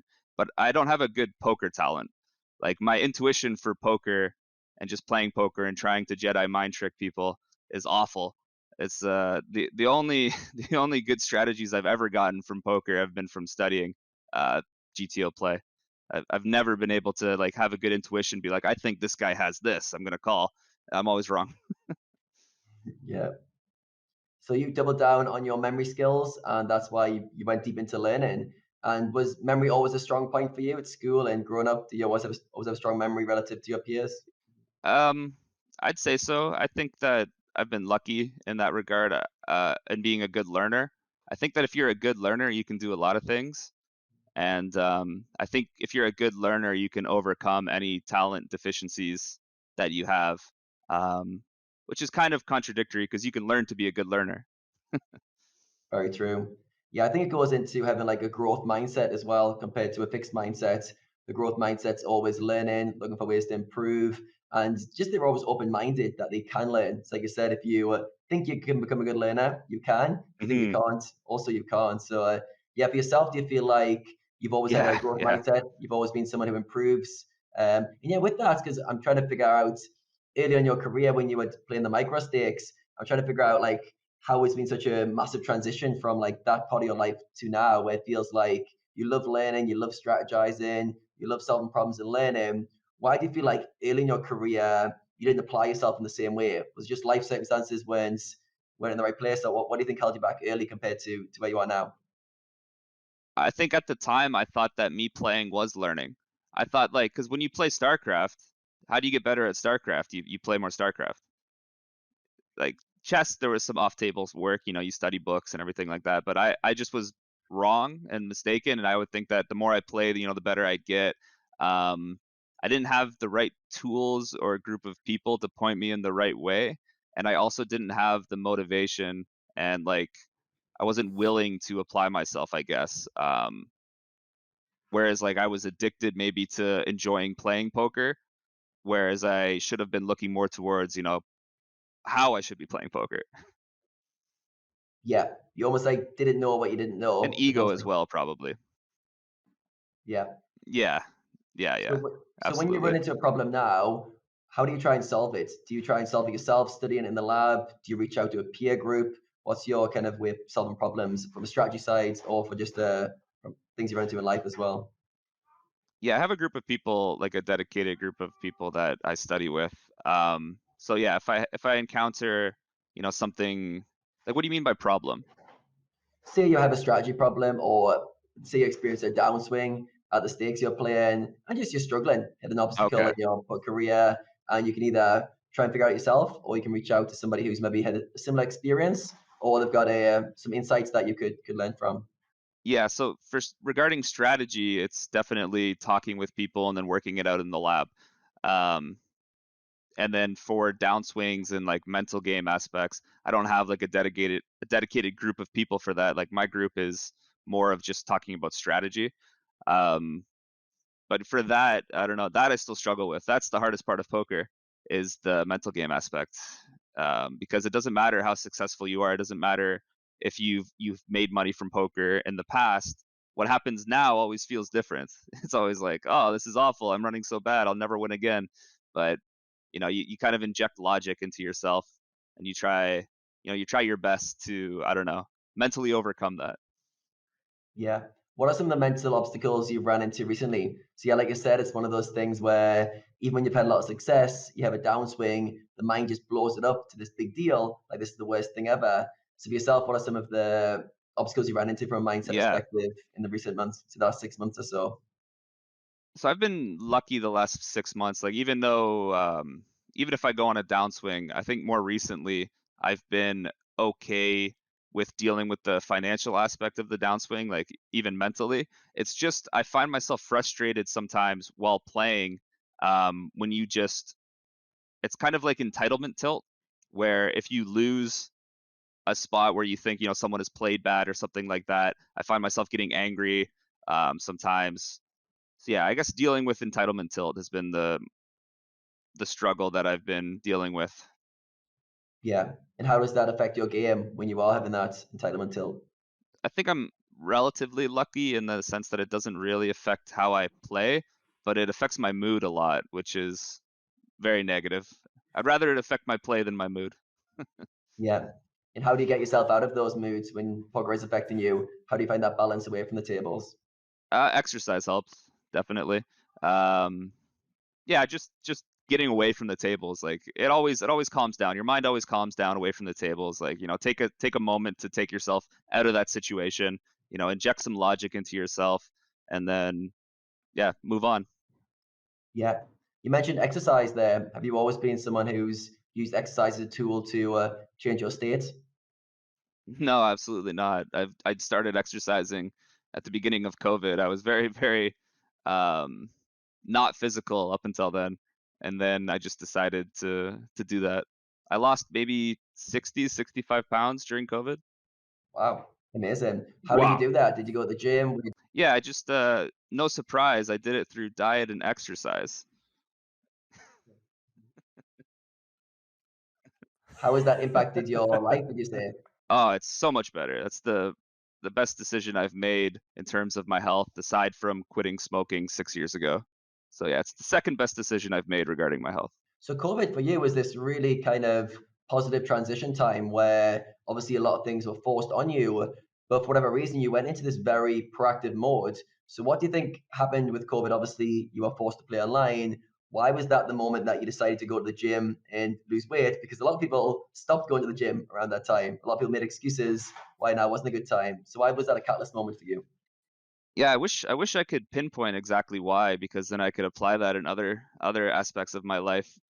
It's tough to know. I don't know. I just found some sort of motivation to um to do that, and then motivation is fleeting. So then I found discipline to just keep doing it, and yeah, I wish I knew. That's the answer. Yeah. Sometimes it's just about deciding. We make a clear decision that we're going to change for whatever Yeah, reason, and yeah, sticking to it. So yeah, amazing. Well done on losing that much weight. It sounds like it's had a big impact on your energy levels, your health, and how you feel. So that's a great win. absolutely. Yeah. Yeah. So I want to Hmm. transition to Definitely would recommend it to people. So yeah, I think as well as poker players, like if you learn anything from the podcast, it's have more money and lose weight. There you go. yes. Yeah, have a good bankroll so there's no financial pressures and be in great shape so you've got lots of energy. And yeah, I think it is important to have some form of outlets outside of poker, and generally a physical outlet's great because as a poker player, you go through a lot of stress. There's a lot of things that are just difficult to deal with intellectually, and you just want to get away from the poker tables. I feel like having a physical exercise practice allows you to do something that gets you completely out of your poker mindset and often recharges your state. So you come back from the Yeah, gym or a run, you're like a new person. It's like a reset. It's like, oh, factory reset button pressed. It gives you this kind of absolutely. long term, and also That's your it. energy levels. Yeah. Yeah, that's a great way of putting it. It is kind of like a reset, like a mental reset. I think it Yeah, was I was listening to Jay Nandez, if you know who Jay Nandez is, poker player, PLO player, and he was talking about how I think it was him. Maybe I'm going to attribute something to him that wasn't him, but he was talking about how humans crave like linear progression. We crave progression, and in poker, like while your skill level can be a linear progression, the amount you win in your poker career is never a linear progression. Like it's always up and down, up and down, up and down, and it feels kind of bad sometimes. So having things in your life that aren't poker that you can linearly progress in kind of help your mental state, which I agree with for sure. love So like that. working out or learning a skill, learning a language, learning a skill, learning an instrument, something you can just visually and mentally and realistically see yourself improving at. Love that. Yeah, I think that's very like an important human drive to have a linear pursuit where you're making progress in something. And it'd be great if poker was that straight line, start to finish linear progression. But often there's going to be Yeah, these ups and downs. See, I think pairing poker with something that does have a linear progression, like learning a new skill, for me, it was always going to the gym and lifting weights and putting more weight on the bar, increasing my lifts. So this progressive overload, which I controlled. So my poker graphs going up and down on a roller coaster. At least I'm in the gym, putting an extra kilogram on the bar that day, and that puts the mind at ease. Or at least it feels like I exactly. control some variables and I'm making progress in an area of my life, which I deem is important. I think having that as a poker player is really important. Yeah, I think control in the uncontrollable world of poker is important. So I want to transition to you starting your YouTube channel and you doing your play and explain videos, which are super popular, amazing to watch on your Help Me channel. If anyone hasn't seen that, make sure to check it out. What was the motivation behind creating content on YouTube? To learn, because when you post something, you're accountable, and you have all of the chat pros that go in the comments and tell you whether you've played good or bad, whether they're right or wrong, and it kind of like it's a good way of reviewing your play, and yeah, to learn, and also motivation to play, because when I post a video and you get that feedback, it motivates you to improve and to play more. So yeah, motivation and learning are the two reasons that I started that. Definitely not money. You can't really make money from doing stuff like that. And what are some of the lessons that you've learned during that journey? And I've been doing about a year now. Um, Lessons like as a general sense. Yeah. I'm not quite sure. I learned a few specific things, like just from making mistakes in the video, because like the best way to learn is to make mistakes, but the only way that you can learn from the mistakes is if you know you make the mistakes. So if you're just reviewing your own game all the time and you're looking at things that you think might be mistakes, you're just going to find the things that you thought were mistakes. The real mistakes are the ones that you did and you thought it wasn't a mistake. You're like, oh no, this is fine. Like I did that. Like I'm not even going to check that. But then if you correct those, you're going to be a way more well-rounded player. So just like little things like that, learning from my mistakes, I guess, would be the best lesson. Yeah, so it sounds like it highlighted some of your blind spots, things that you weren't aware of. Then people will call you out in the chat Yeah, for the way you exactly. play the Blind spots. hands. That's a good way. Yeah, and Rene, I know you can relate to Sure, this. yeah. And You like started whether they're playing. right or wrong, like Yeah, exactly. They always going to call you out on any small mistake. Rene, I know you went playing on YouTube as yeah. well, and you've been streaming your sessions. I think you compared it to playing naked, or like expose yourself naked in public, being able to expose your game like that. So yeah, do you want to talk about your experiences playing streaming and how you found that process as well? No, I can definitely relate with Jarretman. You feel a certain extra. Yeah, I don't really want to call it pressure. It's more like, yeah, you're going to be extra critical. I personally love chat pros as well, because I've definitely had people in the chat say something like, hey, wouldn't this be a better play or something? And some people, are quite extreme. This is just horrible. Yeah. It's like, okay, yeah, what am I going to do with that piece of information? But then still, I'll reframe it like, okay, was this horrible? I always try to learn from it. And over all the Twitch hours that I make, there's definitely been people who are like, oh yeah, I would have liked to see your rate. There's one guy who always comes back sometimes, and then it's like he comes with a very analytical answer. And then he says, last time he said, I've been following you now for the last couple of months. I see you've made a lot of improvements. Like, okay, thank you very much. But I do still think there are a couple of these river race spots where you elect to call instead of race. For example, the hand you played 15 minutes ago. And then actually there were a couple of good points where I was like, actually, that is indeed a good point. I should have considered racing there. I didn't. Yeah. So thank you very much. But indeed, I compared it. I don't know how Jarret saw this, like your first videos. I tried to go back in your YouTube channel. I could go back, I think, 1 year, but it said Yeah, episode 15. So I I'm removed sure. all the videos that had the HUD showing. Ah, all right. It was because of that. Did you experience the same thing? I exactly what Adam just said. I compared it to, you go on stage, you take off your clothes, you say, "Hey, man, this No, is because it. This is what I'm working yeah, with." it's a little bit, but Did you it's not the experience the same as same? streaming, because if I truly had something horrible happen in a session that I didn't want to show, I could always just not upload the video. But when you're streaming, you're truly naked. Like you can't go back, like unless you quickly cut it off because there's a delay. Like you're gonna show everything. So to a degree, yes, but not as much as streaming. Streaming's on a slightly different level, I would say. I mean, from personal experience, I could tell you could still switch Sure, scenes, yeah, right? yeah. You show table one, while on table Yeah, three, yeah, you're blundering exactly. away a stack, for example, right? Or like maybe there's a play that you don't really want to show. I've had that sometimes, like, oh, this is a You great don't want play to show versus this that, yeah. player or something, but I don't want to have questions about it because I'm not even going to answer it, and Sure. then I just don't show it, for example, or very exploitive fault that I don't even want to get into, right? Then people would Yeah. have maybe not even seen it. But yeah, I do understand what you mean for the extra motivation. I thought there were a couple of points in when you were talking to Adam that I thought was interesting, especially the COVID happened, and there's indeed a lot of people that were like, "Oh, COVID happened, so now I can't do A, B, C, D, E." And with you, it was kind of the opposite, right? Which again shows COVID happens. It's something neutral. How we respond to that will kind of determine where our life is going, right? I think this is if you have this quality. Same with like how you approach online poker. Tough games. Okay, this is an opportunity for me to grow. COVID is an opportunity for me to do this. Right? You see things as an opportunity, as a threat, which I think is a very important skill. You also talked about that you now see your mistakes. I want to kind of reflect on all the way early in your career, the first 5 years. Yeah. You were only playing and never reflecting, right?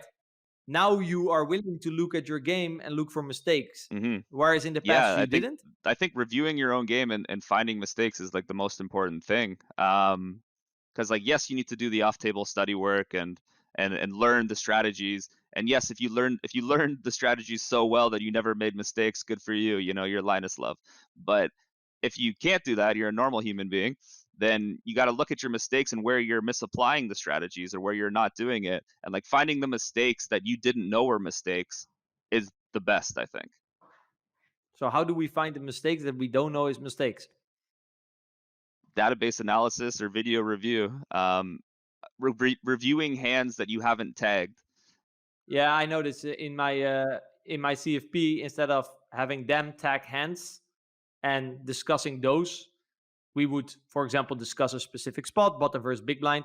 And then next week's session, I would have them send over all their hands, and I would just go over every bottom versus big blind hand that they played of all my students. Quite time consuming, yeah. but I would then pick Yeah. out exactly these are interesting.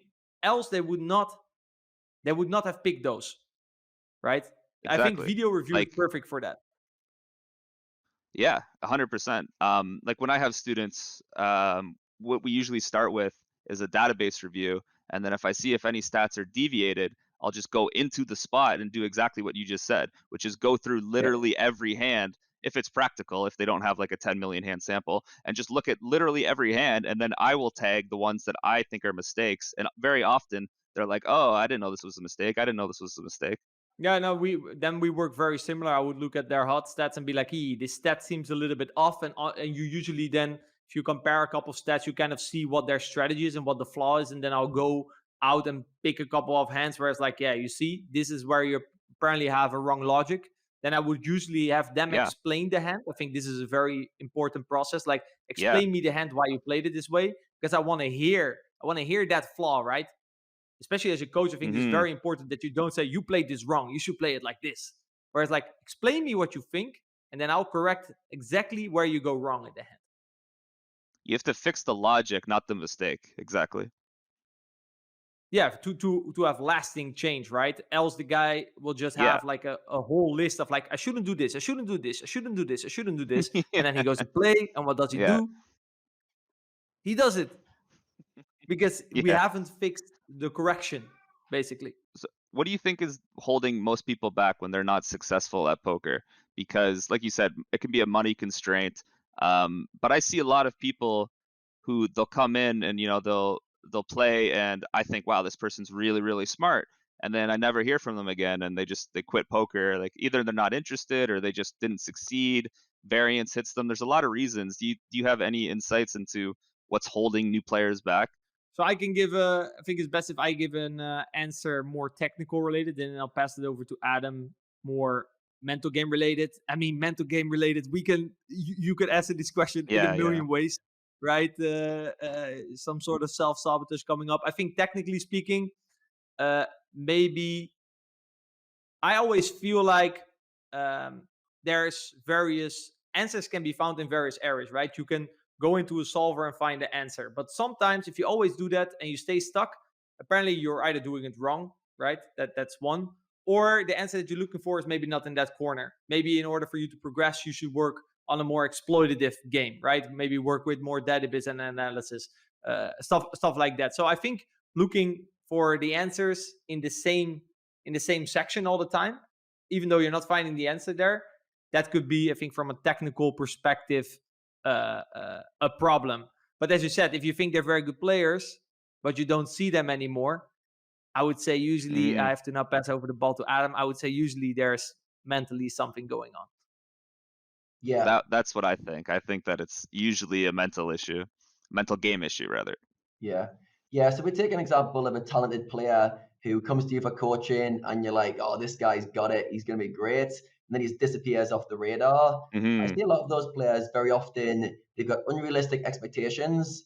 Their ego is very fragile. So when they take a bit of a hit, they very quickly take that as a personal kind of sign that they're not good at this. Whereas I feel like they often struggle to have like a long-term perspective and committed to the long term. So for example, like your mindset that you've got, Jarret, is perfect for that person because they need to take a long-term learning model and they need to realize, okay, I'm going to take setbacks in the short term and I need to keep going. I find often those talented players, often they were talented in other things as well. So they've invested their identity in being good at something. So now when they make a mistake, rather than being a learning opportunity, it's now a judgment of them. And they're like, whoa, I don't want to too much of this. This is a bit scary. So you often back away and try something easier. You ever had someone be really offended when you tell them that they made a mistake? Like you're coaching someone and then they get really offended. You're like, why'd you ask me for coaching then?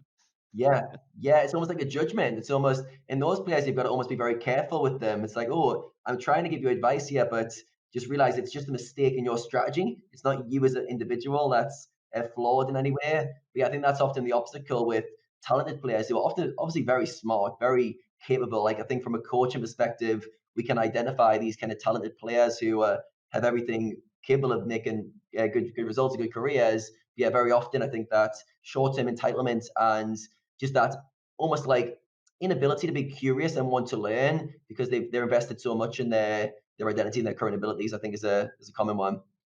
Yeah, sounds like a classic fixed mindset, right? Yeah. Mm-hmm. I think also like in terms of motivation, maybe they're short-term motivated, like, oh, I want to see if I can do this. Then they did it. There's no more. They cannot really find new motivation, right? They had too much short-term goals. They're not in it for the long run. I also feel like if I can compare, if I'm trying to think of like students who made it, students who didn't made it, maybe also being too. For example, I can watch your YouTube videos, right? And I can focus on I'm trying to learn something here, or I can look at what is Jarret doing wrong, and I'm gonna point him out on that. I'm seeing the same video, but what I will actually get from it will be completely different. And I noticed in coaching I had that as well, where I had some other guys that would say, "Okay, Mr. Wecker, so you're telling me I should do this and this, and this is gonna work? Great!" And they would relentlessly execute. Whereas you would have other guys who would be like, they would always come with the yeah, Yeah, but, yeah. but. Mm-hmm. They're trying to say, yeah, But in listen, but in it's my not pool, perfect. I know, but nothing is perfect, right? We're playing a game of incomplete information. We're all just trying to guess better than the other person of what we should do in that spot. Yes, this is not bulletproof, but hey, it's gonna work 90% of the time. So I guess also really seeing the bigger picture instead of focusing on all the small nuances, and then they kind of get lost in the nuances, and they find it very hard to translate their game to in-game performance, right? So like mm-hmm. also a little bit of confidence over perfectionistic, right? They might you know in a coaching session you might have with a guy, you're like, oh wait, who's coaching who actually? This guy is brilliant, right? But then when he goes Mm-hmm. to play, it doesn't come out because he's way too perfectionist. He's way too analytical. Mm-hmm. Some people can be better at talking about poker than playing poker, that's for sure. Yes, for sure. And actually, I can see myself in that until a certain extent. I remember, especially in the past, people would around me, they would hype me up, sort of. And I remember this is like 8 years ago or something, 7 years ago. I would get very confused because I would talk strategy with guys who are making way more money than me, and I was always teaching them. But I was more of that over analytical guy where they would listen to what I said and relentlessly apply it. I would have to first understand it 100%, and I would be very careful. And then if it worked a couple of times, I would be like, it's probably not working anymore, right? I would project like my knowledge on the population. Now they probably figured this out. Before there was actually proof that that was actually the case. So I would do a lot of cool things, but for a very short period of time. And then like years from then, the other guys are still applying that and it's working great. Whereas I already thought, people now caught up on that. So I guess this is Yeah, also definitely something that you see. yeah, like applying thinking that your opponents know what you know is definitely a strategy mistake, I think. Yes, it's. I have a little fix on that. I might share it for our listeners. What I would do, because it doesn't happen all that often, but sometimes I can get into that mindset. I will have basically my HUD, a print screen of my HUD open on my screen. And then when I start to project, I'm like, this is me. This is my game, how I think about poker in stats. So if I would then look at someone else's stats, like, we don't think the same about poker, right? Yeah, So I exactly. cannot project my knowledge on this opponent, right? So maybe a Yes, little tip yes. for online players. I think that really That's a helps. good tip, I think. Absolutely. Um, reflecting on your 9-year journey, right? What was the main reason you think it took 9 years instead of 4.5? If we can narrow it down, we already have money, be healthy. What was the main reason it took So so long? the reason it took so long was like the main reason was not approaching the game in the right way to begin with, which was just a combination of ego, maybe laziness, and um, lack of information. And not understanding what poker was really about, right? Not owning people's souls.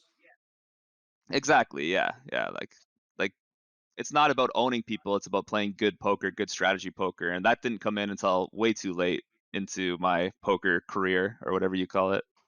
What was the one thing, reflecting on it, that poker has brought you that you did not expect? Perspective on life. Like sometimes things go bad in life, and if you have a good perspective on poker, and that sometimes things go bad, but sometimes it always turns around in the end. If you have a good strategy in poker, sometimes things are bad, but then at the long term it's going to be good. So if you have a good approach to life and you're doing good things in life, usually in the long term it's going to work itself out. So it actually ended up giving me a bit of a positive attitude towards life, which I didn't quite expect. I would have thought the opposite. But again, that's just it's about your approach to poker, not about like anything else, right? It's the way that you interpret it. Exactly. And I think this is a missed opportunity for most poker players, who kind of see poker as just this thing where for which they show up, they expect a certain hourly, they grind 4 hours, and that's it. And whereas you really use poker as a certain area where you can challenge yourself and really develop yourself. And I completely agree with that. I've always had the same mindset towards poker, and everything that I learned around being a poker player. I mean, there are skills for life. Sometimes people talk about, yeah, what if you would ever try to get a real job, right? That's like that old thing that people are afraid of. Actually, maybe it's still up until today, where they're like, yeah, I have a gap in my CV, and then I played poker. I mean, it's all about if you do a future interview, first, it's about how you sell being a poker player, right? I mean, there's Yeah, many aspects that I can highlight that poker player has taught me that would do well in other areas as well. And I personally always say, if the person that I would be applying for a job for does not think poker is a great background for a person to hire, I probably don't want to work for that person anyway. So yeah, kind exactly. of Like kind of 2 points there. yeah. And like I just want to make one thing clear, like I do have like a bit of a love-hate relationship with poker. There are times where I'm thinking like, why did I choose this, but those are less so than the long-term thought of what I'm doing is something that I enjoy and I want to do. It's not all roses, it's not all sunshine and roses. Okay, so thank you for pointing out that you're human. Yeah, exactly. I am This is human. this There is are for definitely lots anyone of listening. moments. This is number one rule. Like, everyone experiences Yeah, ups and downs, right? exactly, exactly. Like if you're playing poker and you're like, "Oh, everything's not great for me," like that's just life. It's how you approach it, I Actually, guess. actually, it's funny because we're saying this now, and if I then think, yeah, but Linus probably doesn't have that. That's a thought that I got myself in my mind. Does Linus have ups and downs as well? Does Linus sometimes doubt himself? Like, am I really that good? You think Linus doubts himself? Yeah. Probably not, no. Like I don't think so. Basically, we're asking here, is Linus human? Yeah, like is he human? I guess. Like technically he is. I don't know him. I've never met him. Any reflections on this, Adam? Yeah, I've just got a little segue question, which I think would be good at this stage. And it's, what is your definition of success at this stage of your life?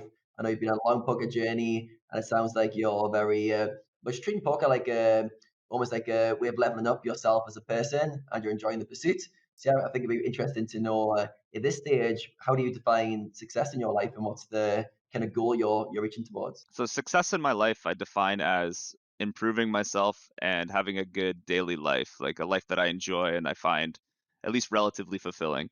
I think that constantly learning and improving yourself is key. Otherwise, life starts to get a little bit stagnant. Success in poker, I think for me right now is defined as again continually learning. It's tough to move up in poker, to have that goal. Like once you reach a certain level, like I'm trying to play 2K right now, and the skill gap between 2K and everything else is very very high. So I do still have some goals in strategy and playing, but really the success is built around, yeah, just trying to improve, I guess. Yeah, awesome. Does that also apply outside of poker for yourself? So if success model for you involves learning, growing, improving, do you apply that to your health, your relationships, or to your life in a broader context outside of poker as well? Yeah, absolutely. I think that it's very important. At least for me, it's very important to be improving in some way. The least good moments of my life and periods of my life were the times where I was stagnant or declining, and the best periods of my life have been when I've been improving and learning. So empirically, what it's I should keep learning.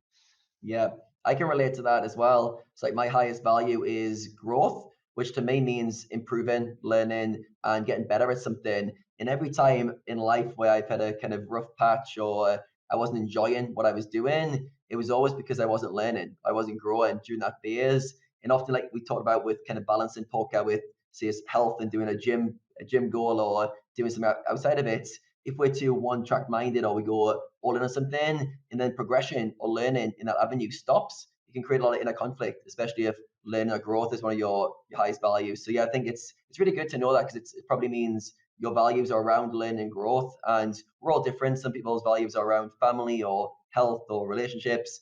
And yes, it's good to know that you're a learner, and learning is a big kind of part of your success model. So yeah, really, really good that you're in alignment with that. And it sounds like poker is the perfect vehicle for you to be able to tick that on a daily basis and learn and improve Yeah, in. And I'm sure if it wasn't the case, I'm sure if you got the point where you weren't learning, poker, that kind of love-hate relationship would get very hate orientated quickly. for sure. I'm very lucky with poker. I think all of us are who want to keep learning. In that there's always something to learn in poker, and if you think that you've reached a point where there's not, then you're just wrong. Like there's always something to learn. It doesn't matter. Like if you really truly think that you've reached the point where there's nothing to learn, I think that's a personal leak because there's always something.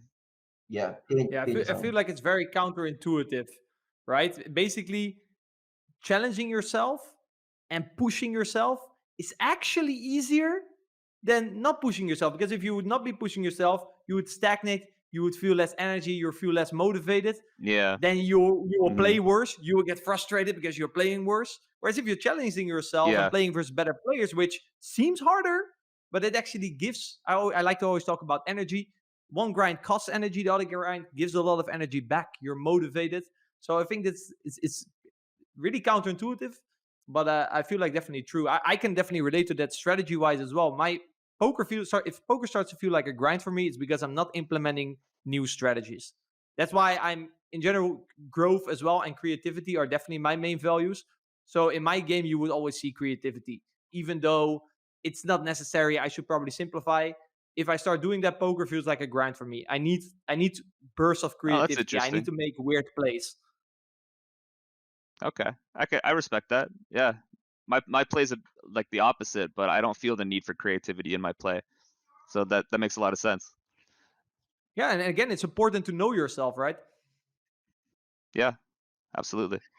I remember, Rene, for one of your kind of priming exercises before your session, you would write down things like, I want to have fun and I want to be playful, which I think that goes in alignment with your kind of wanting to learn and being creative. So is that something are those other values for you, having fun with what you're doing? Exactly. And it also it reminds me of that poker isn't about, that I have to win this session. It's about, this is a great opportunity to express my creativity, right? To be curious, to look for spots at the tables that I don't even know are out there, right? This is also helps you Yeah. if you see other people make a play. It helps you instead of judging it for what is this. It's like I'm curious for it. So I think curiosity for me is the as soon as I always prime myself to be curious in my session, because if I'm curious in my session, I will, just like what Jarret said, I will ask myself interesting questions, out of which comes interesting answers, right? It's the question that you ask yourself that will determine what you're looking for. If you don't ask yourself any Hmm. questions, or if you ask yourself only, what do I do here? Yeah, you default back to like your default. But indeed, what Jarret also said, like, what are the ranges? How's interaction? These lead to different strategies. So the questions you ask yourself depend, kind of define the output uh, at the tables. Yeah, I think that's a good point about seeing a crazy play and instead of judging it, saying, "Oh, maybe is there something there? Let's find out." I think that's the right mindset for sure. So going forward, You mentioned that you've been taking some shots and that there's a very big skill gap between 1K, 2K. I can definitely relate to that. There's quite a lot of players who play 500 to 1K, maybe shot some 2K, and then you have a couple of guys who just play 2K plus. So you will Yeah. indeed face certain opposition. Um, what do you think, in order to make that jump, what do you think are some things that are still holding you back that you should improve upon? Things that are holding me back that aren't improvable are the amount of volume that you can play in those games. It's really tough to get a decent sample in those games. They don't run as often as other games. But things that are holding me back, like skill and improvement wise, I wish I knew. Could you tell me? I'm trying really hard to to learn what I need to know. If I knew that, I probably wouldn't be held back, right? Good point. Good point. Um, yeah, I Yeah, wish I for knew. example, for myself, I kind of have an idea of which areas in my game I can still improve upon. I still see myself making certain mistakes, and those mistakes might have a Mhm. team that I'm working on, right? Like, okay, it's not Yeah, necessarily a okay. lot of teams that I have are not necessarily technical mistakes, but they're kind of mental flaws that I can fall back into. It's like, oh, I did it again. Yeah. Yeah. I think without going into too much specifics on directly how to exploit me, uh I think still like trying to understand river spots better and how blockers interact with ranges and why is still something I'm trying to improve on. Um which again, like I'm trying to improve on every aspect of my game because again, I think every aspect of every poker player's game can always be improved, every spot, every aspect. But that's the one that I think I'm struggling with the most. All right. And in terms of, are there still like some bad habits that you know you shouldn't be doing, but sometimes that FPS takes the hold of Yeah, you, yeah, or does that very the rarely fancy happen play nowadays? syndrome. It doesn't happen nowadays. Yeah, I've gotten really good at that. I did it once in my trip to Vegas where I did a fancy play, but it worked, so that was good. That's dangerous. But If it yeah, works. you're like, oh, I should do this more often. I like Yeah. it's a weird spot. I donked the river. We had like 20K behind. The pot was like 2,000, and I donked the river. He raised me, and I 3-bet jammed with the bluff, and he folded a set apparently. But yeah, it was a very fancy play. Was not a good play. Hey, Was not approved. all I hear is donkeys, and I hear people folding sets. Awesome play. It's Don't a one spot where he material can't this. have any. He could not have any of the good hands. He could only like his best hand was like maybe bottom set, and that's what he folded. So Okay, you got someone to fold range. The EV of that play is yeah, quite high. I guess so. But I I mean, love it those was plays. like I six remember ways. also there was I've had a play long time ago. I played that hand where I also front dunked the river in a spot where it's like, okay, I basically have no bluffs in this line, and he basically has to fold. And then after like 2-3 minutes was live as well. He kind of open folded the sort of nuts that he could have. So basically, he was folding range. Those are Yeah, just listen, but like those plays are great when you make them because you intuitively really feel like this is the moment. But when you go play yeah, cards with the wrong mentality, I'm like, okay, I'm here to own people. Then you will suddenly be every spot like, exactly, can I exactly. own people here? Like that's exactly what I used to do. Is like try to create the spots like that. Whereas naturally, that spot would happen once a year. Exactly, and So that and yeah. that is kind of the difference, right? Also, in terms of live poker, you were talking about that you're gonna kind of divide your time. You feel like your skill set for in order to play tougher games live poker still needs to improve? I think the this is gonna sound really let me try to find the right way to word this. To play high stakes poker nowadays, it's more about who you know and how you act than how you play. Um, how you play poker isn't relevant in terms of your strategy versus their strategy. Every big game is basically private now. There's no public big games. So it's not people battling. It's how can I, you know, first of all, don't be a dick. Be a nice guy. Treat everyone with respect and just try to be fun at the table. Try to make it so people want to play with you, even if they think they're better than you. or that you're better than them, which may or may not be true. Interesting. This indeed actually highlights another skill from a successful poker player: the ability to actually get to play in those games, right? Like we could call this like networking, Sure, right? sure. It's interesting. It's another aspect. Like becoming a successful poker player has various aspects. Like all the technical stuff that we talk about is only a part of it. But in the end, yeah, if you can print in those private games, right, where maybe you're up against quite a lot more recreational players, I mean, that's a great skill to have. Hmm. Yeah, like probably the person who's won the most money playing poker is not the best poker player. It's the Shout person out to Dan who Bilzerian. plays in the better games.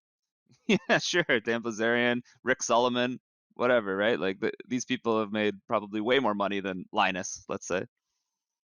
Yeah, and here we are fighting small edges on 500 Zoom. They must be Yeah, laughing at us exactly, so exactly. hard.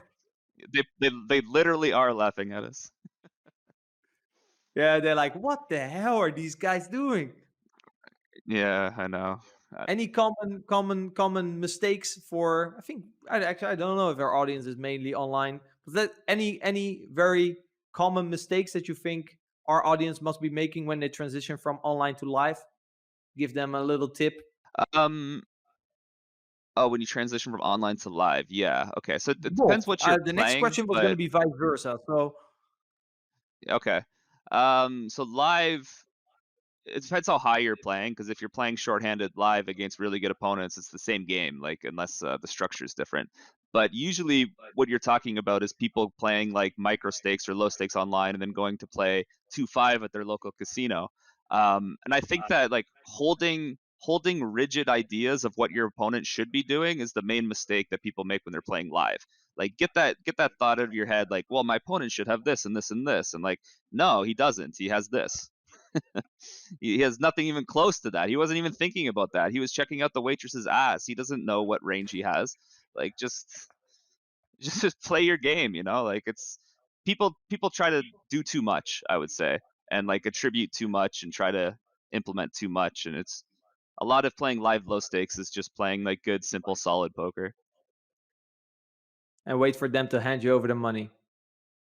They usually do. They usually do hand you over the money. Like just, you know, just play good, play well. Again, there you go. Play well. Problem solved. Yeah, we have had a lot of good tips. This one goes within Yeah, a lot the of good if you want to lose tips. weight, you should exercise and diet. Yeah, exactly. Really good advice. I'm writing a book. And vice versa. So going from live to online. So let's say you're like a 510 grinder, who beats 510, and you want to play some online. I think the transition from live to online requires probably a lot of work that they're not used to. You need to study good preflop ranges, good theory, good strategies. You have to know at least the common spots.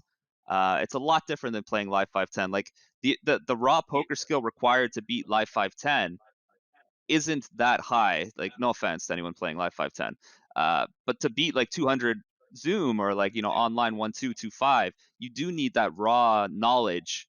So yeah, I was just say you need to put the work in. You do. You have to put the work in. Is the only way to do it. Yeah, whereas maybe in life, if you indeed if you have a certain talent for figuring out a couple of spots, but online, the fundamental spots, they will just eat you up basically. Yeah, Even though exactly, you sometimes exactly. make a great play here and there, your intuition is on here and there, it just doesn't make up for the Hmm. fundamental theoretical mistakes that you're constantly making in smaller spots. Exactly, exactly. You need to know the fundamentals. So what are your what are your goals and aspirations in poker going forward? Where can we see you? Where do you want to be in a couple of years?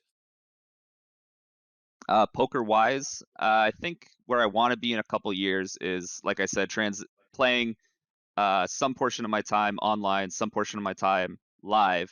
I'd like to be like stakes wise relatively where I am right now. Maybe shotting 5K occasionally in good games online, but playing as big as I can get into live within reason. Um, And yeah, that's where I'd want to be poker wise. I mean, hopefully I'm a better poker player in 2 years time. But yeah, like in terms of where I've reached in poker, I'm happy in the stakes and the levels that I've reached. I don't think my goal isn't to go much higher than what I play right now, basically.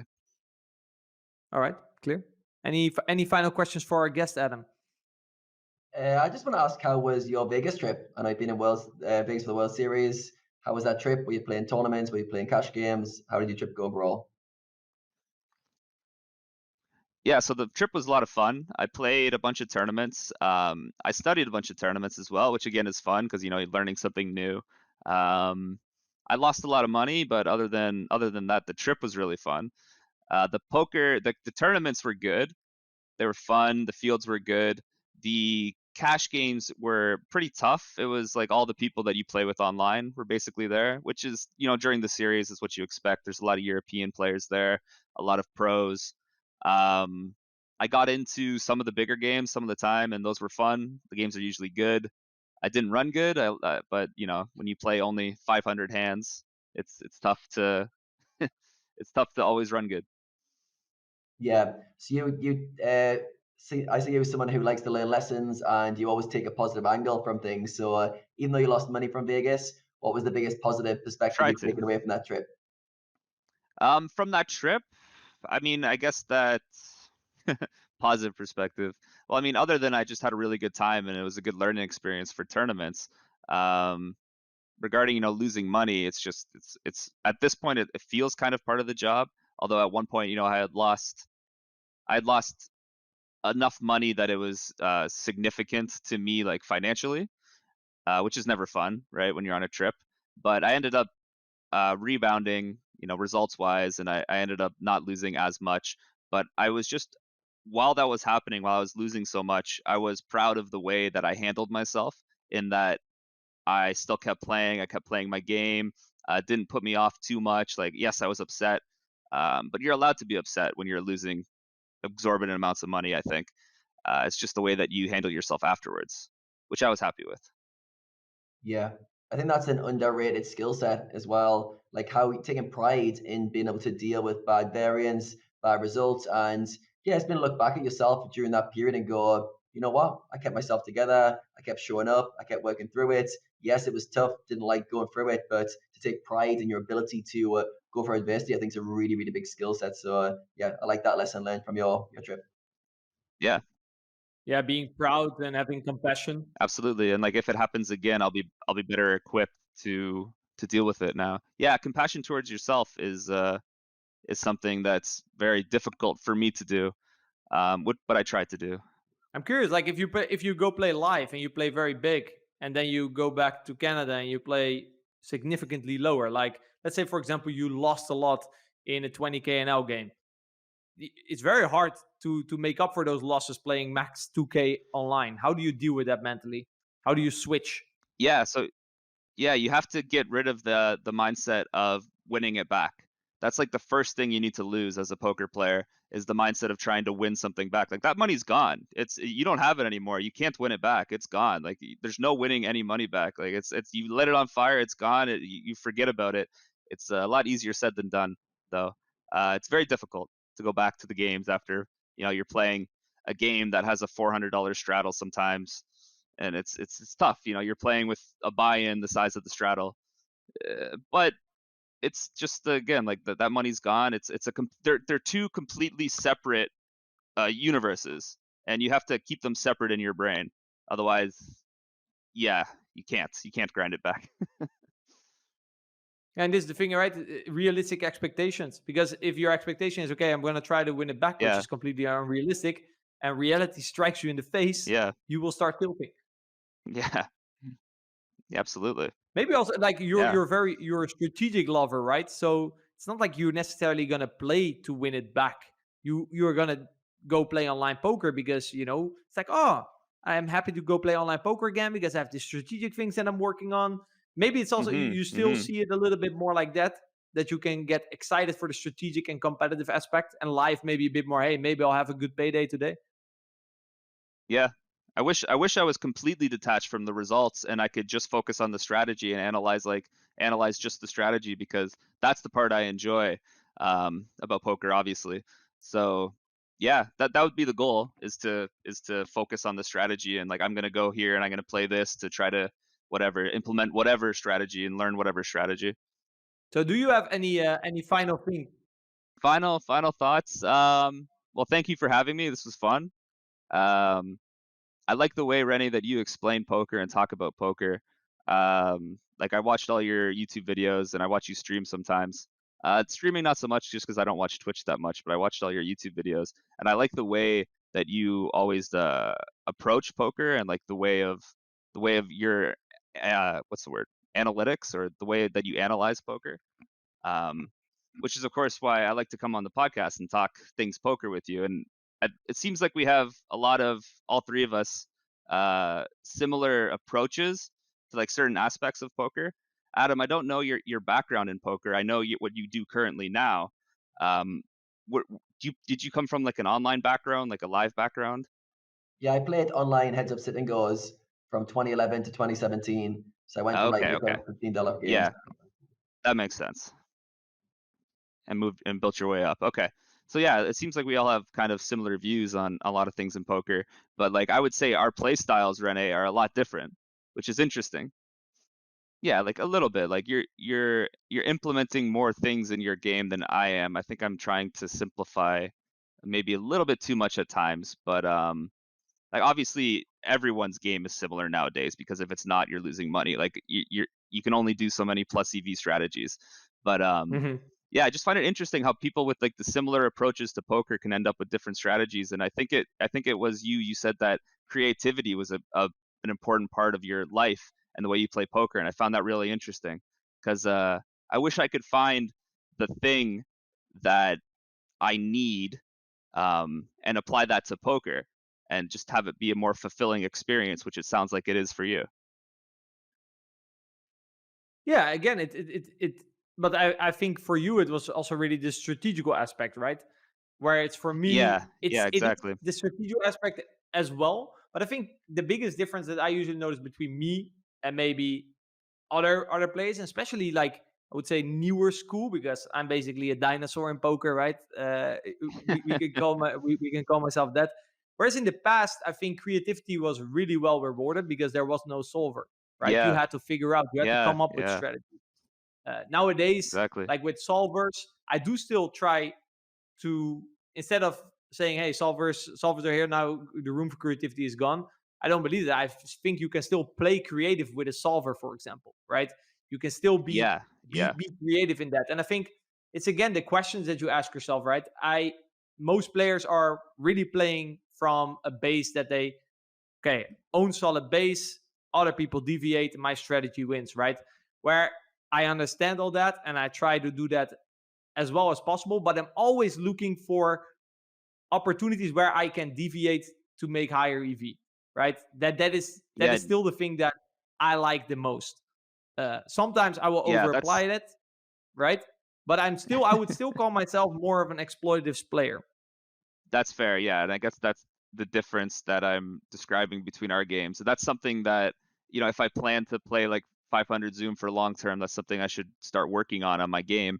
And I think that it makes you a lot more money than most people give it credit for, but it also makes less money than some exploitative people give it credit for. And it seems like you've hit kind of the sweet spot where you play a good theory strategy, but then also find these opportunities to deviate. Because if you go in with the approach of like, I'm just going to play exploitative, I'm going to play exploitative, it ends up being like that Jedi mind tricks like you described.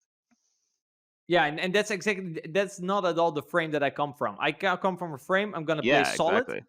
right? I'm gonna play Hmm. solid. I understand the GTO concepts. I do always Exactly. have like general population tendencies and psychology, how people construct ranges and where I think unbalances occur top of mind.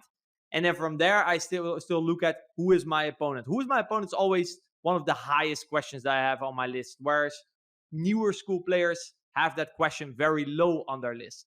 I start with Yeah, that if it's question even on the list. because if the answer to that question is my opponent deviates a lot to the right, a lot to the left, that's gonna, I want my train to of thought in the rest of the hand to have that highest in consideration, so I don't end up making some GTO hero call versus a complete nit, right?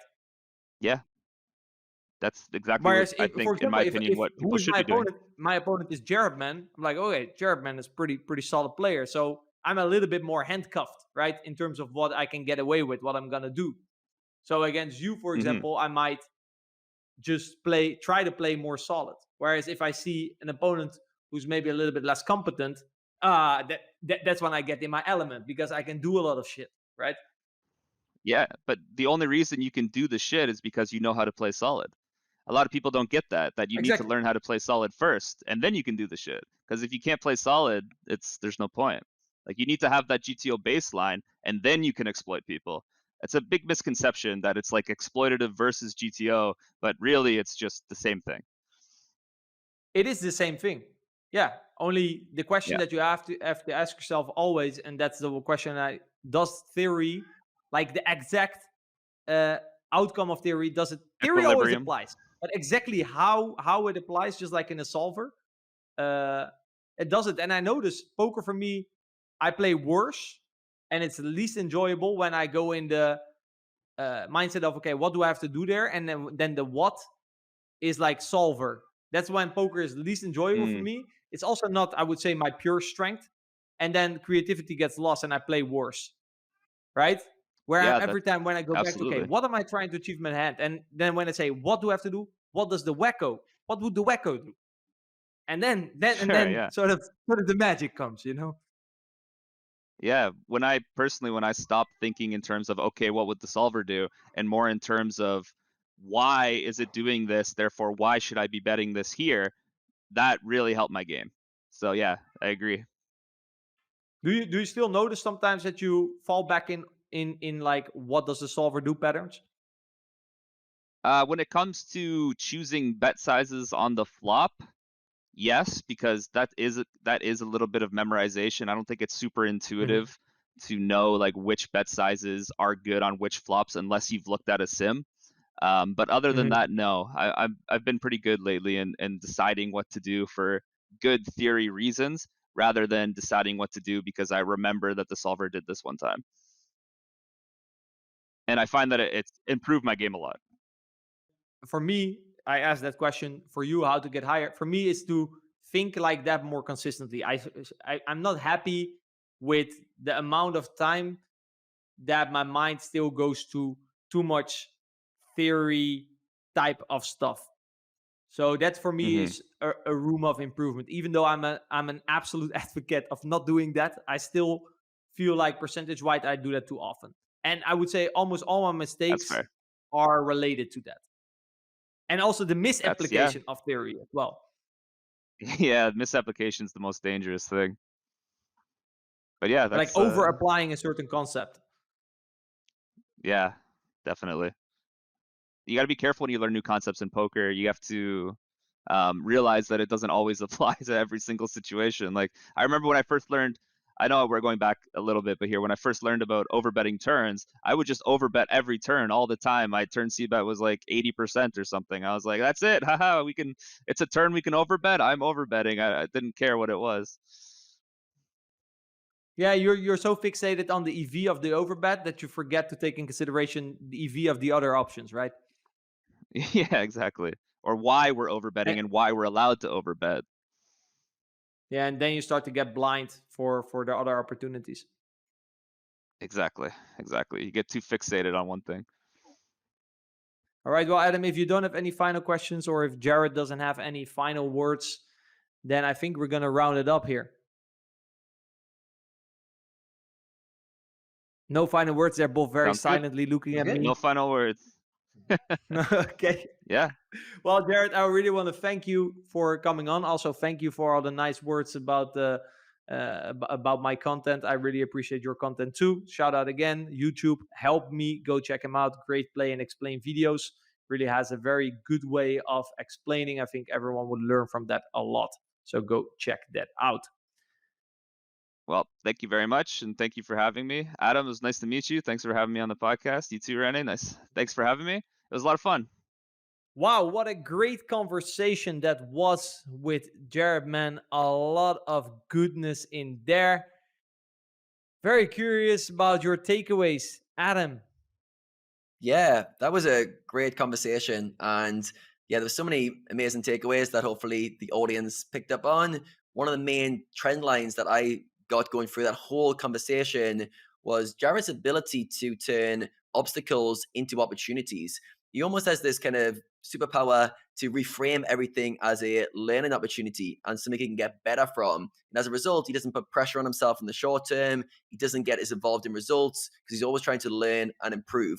Some of the main obstacles that he turned into opportunities were COVID striking and the live games ending, so to speak. And he went straight online and studied like crazy. He realized, wait a second, these online games are way tougher. The lower stakes, put his ego to one side and studied really, really hard to start beating those games. Rather than that being a negative thing, he reframed it as a positive thing to learn, improve, and get better.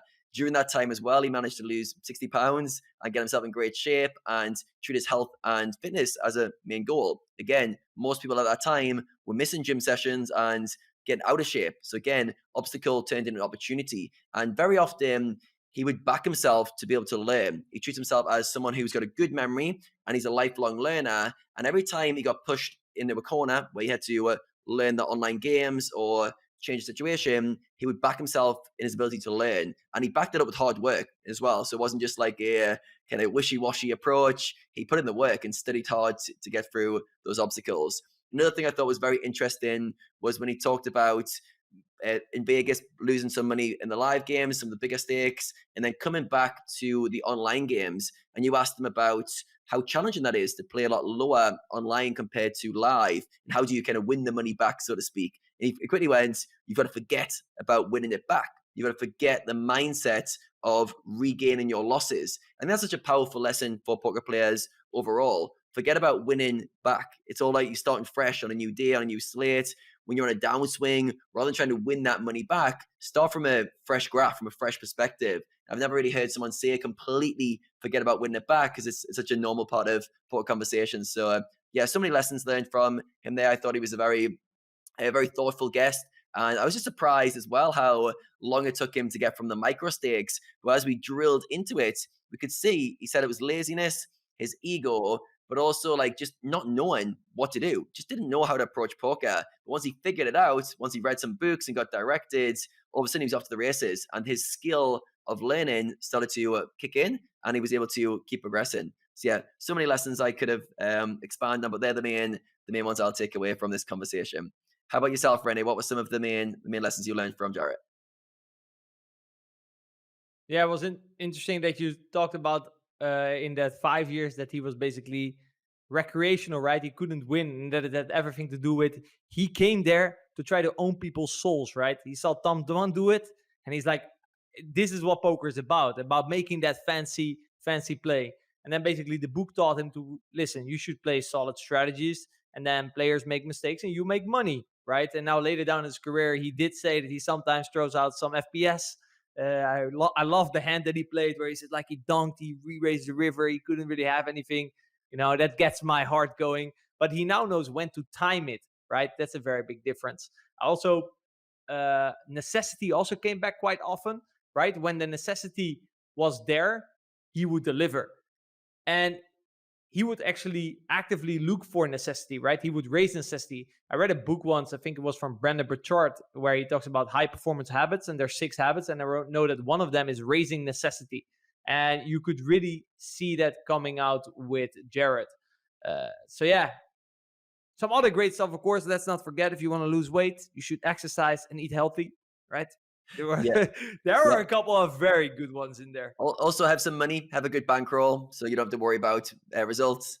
And also play good poker. I think it's another good lesson that we got. Yeah, play well, right? There was well. also a very good words. A lot of wisdom with Jarret. Yeah. Really great player. I love to play with him as well. Really competent guy. All around good vibes from this episode. I hope you guys liked it as well. Make sure to check in for episode number 4, which is coming up. We already know the guests. You guys don't, so it's still a surprise for you.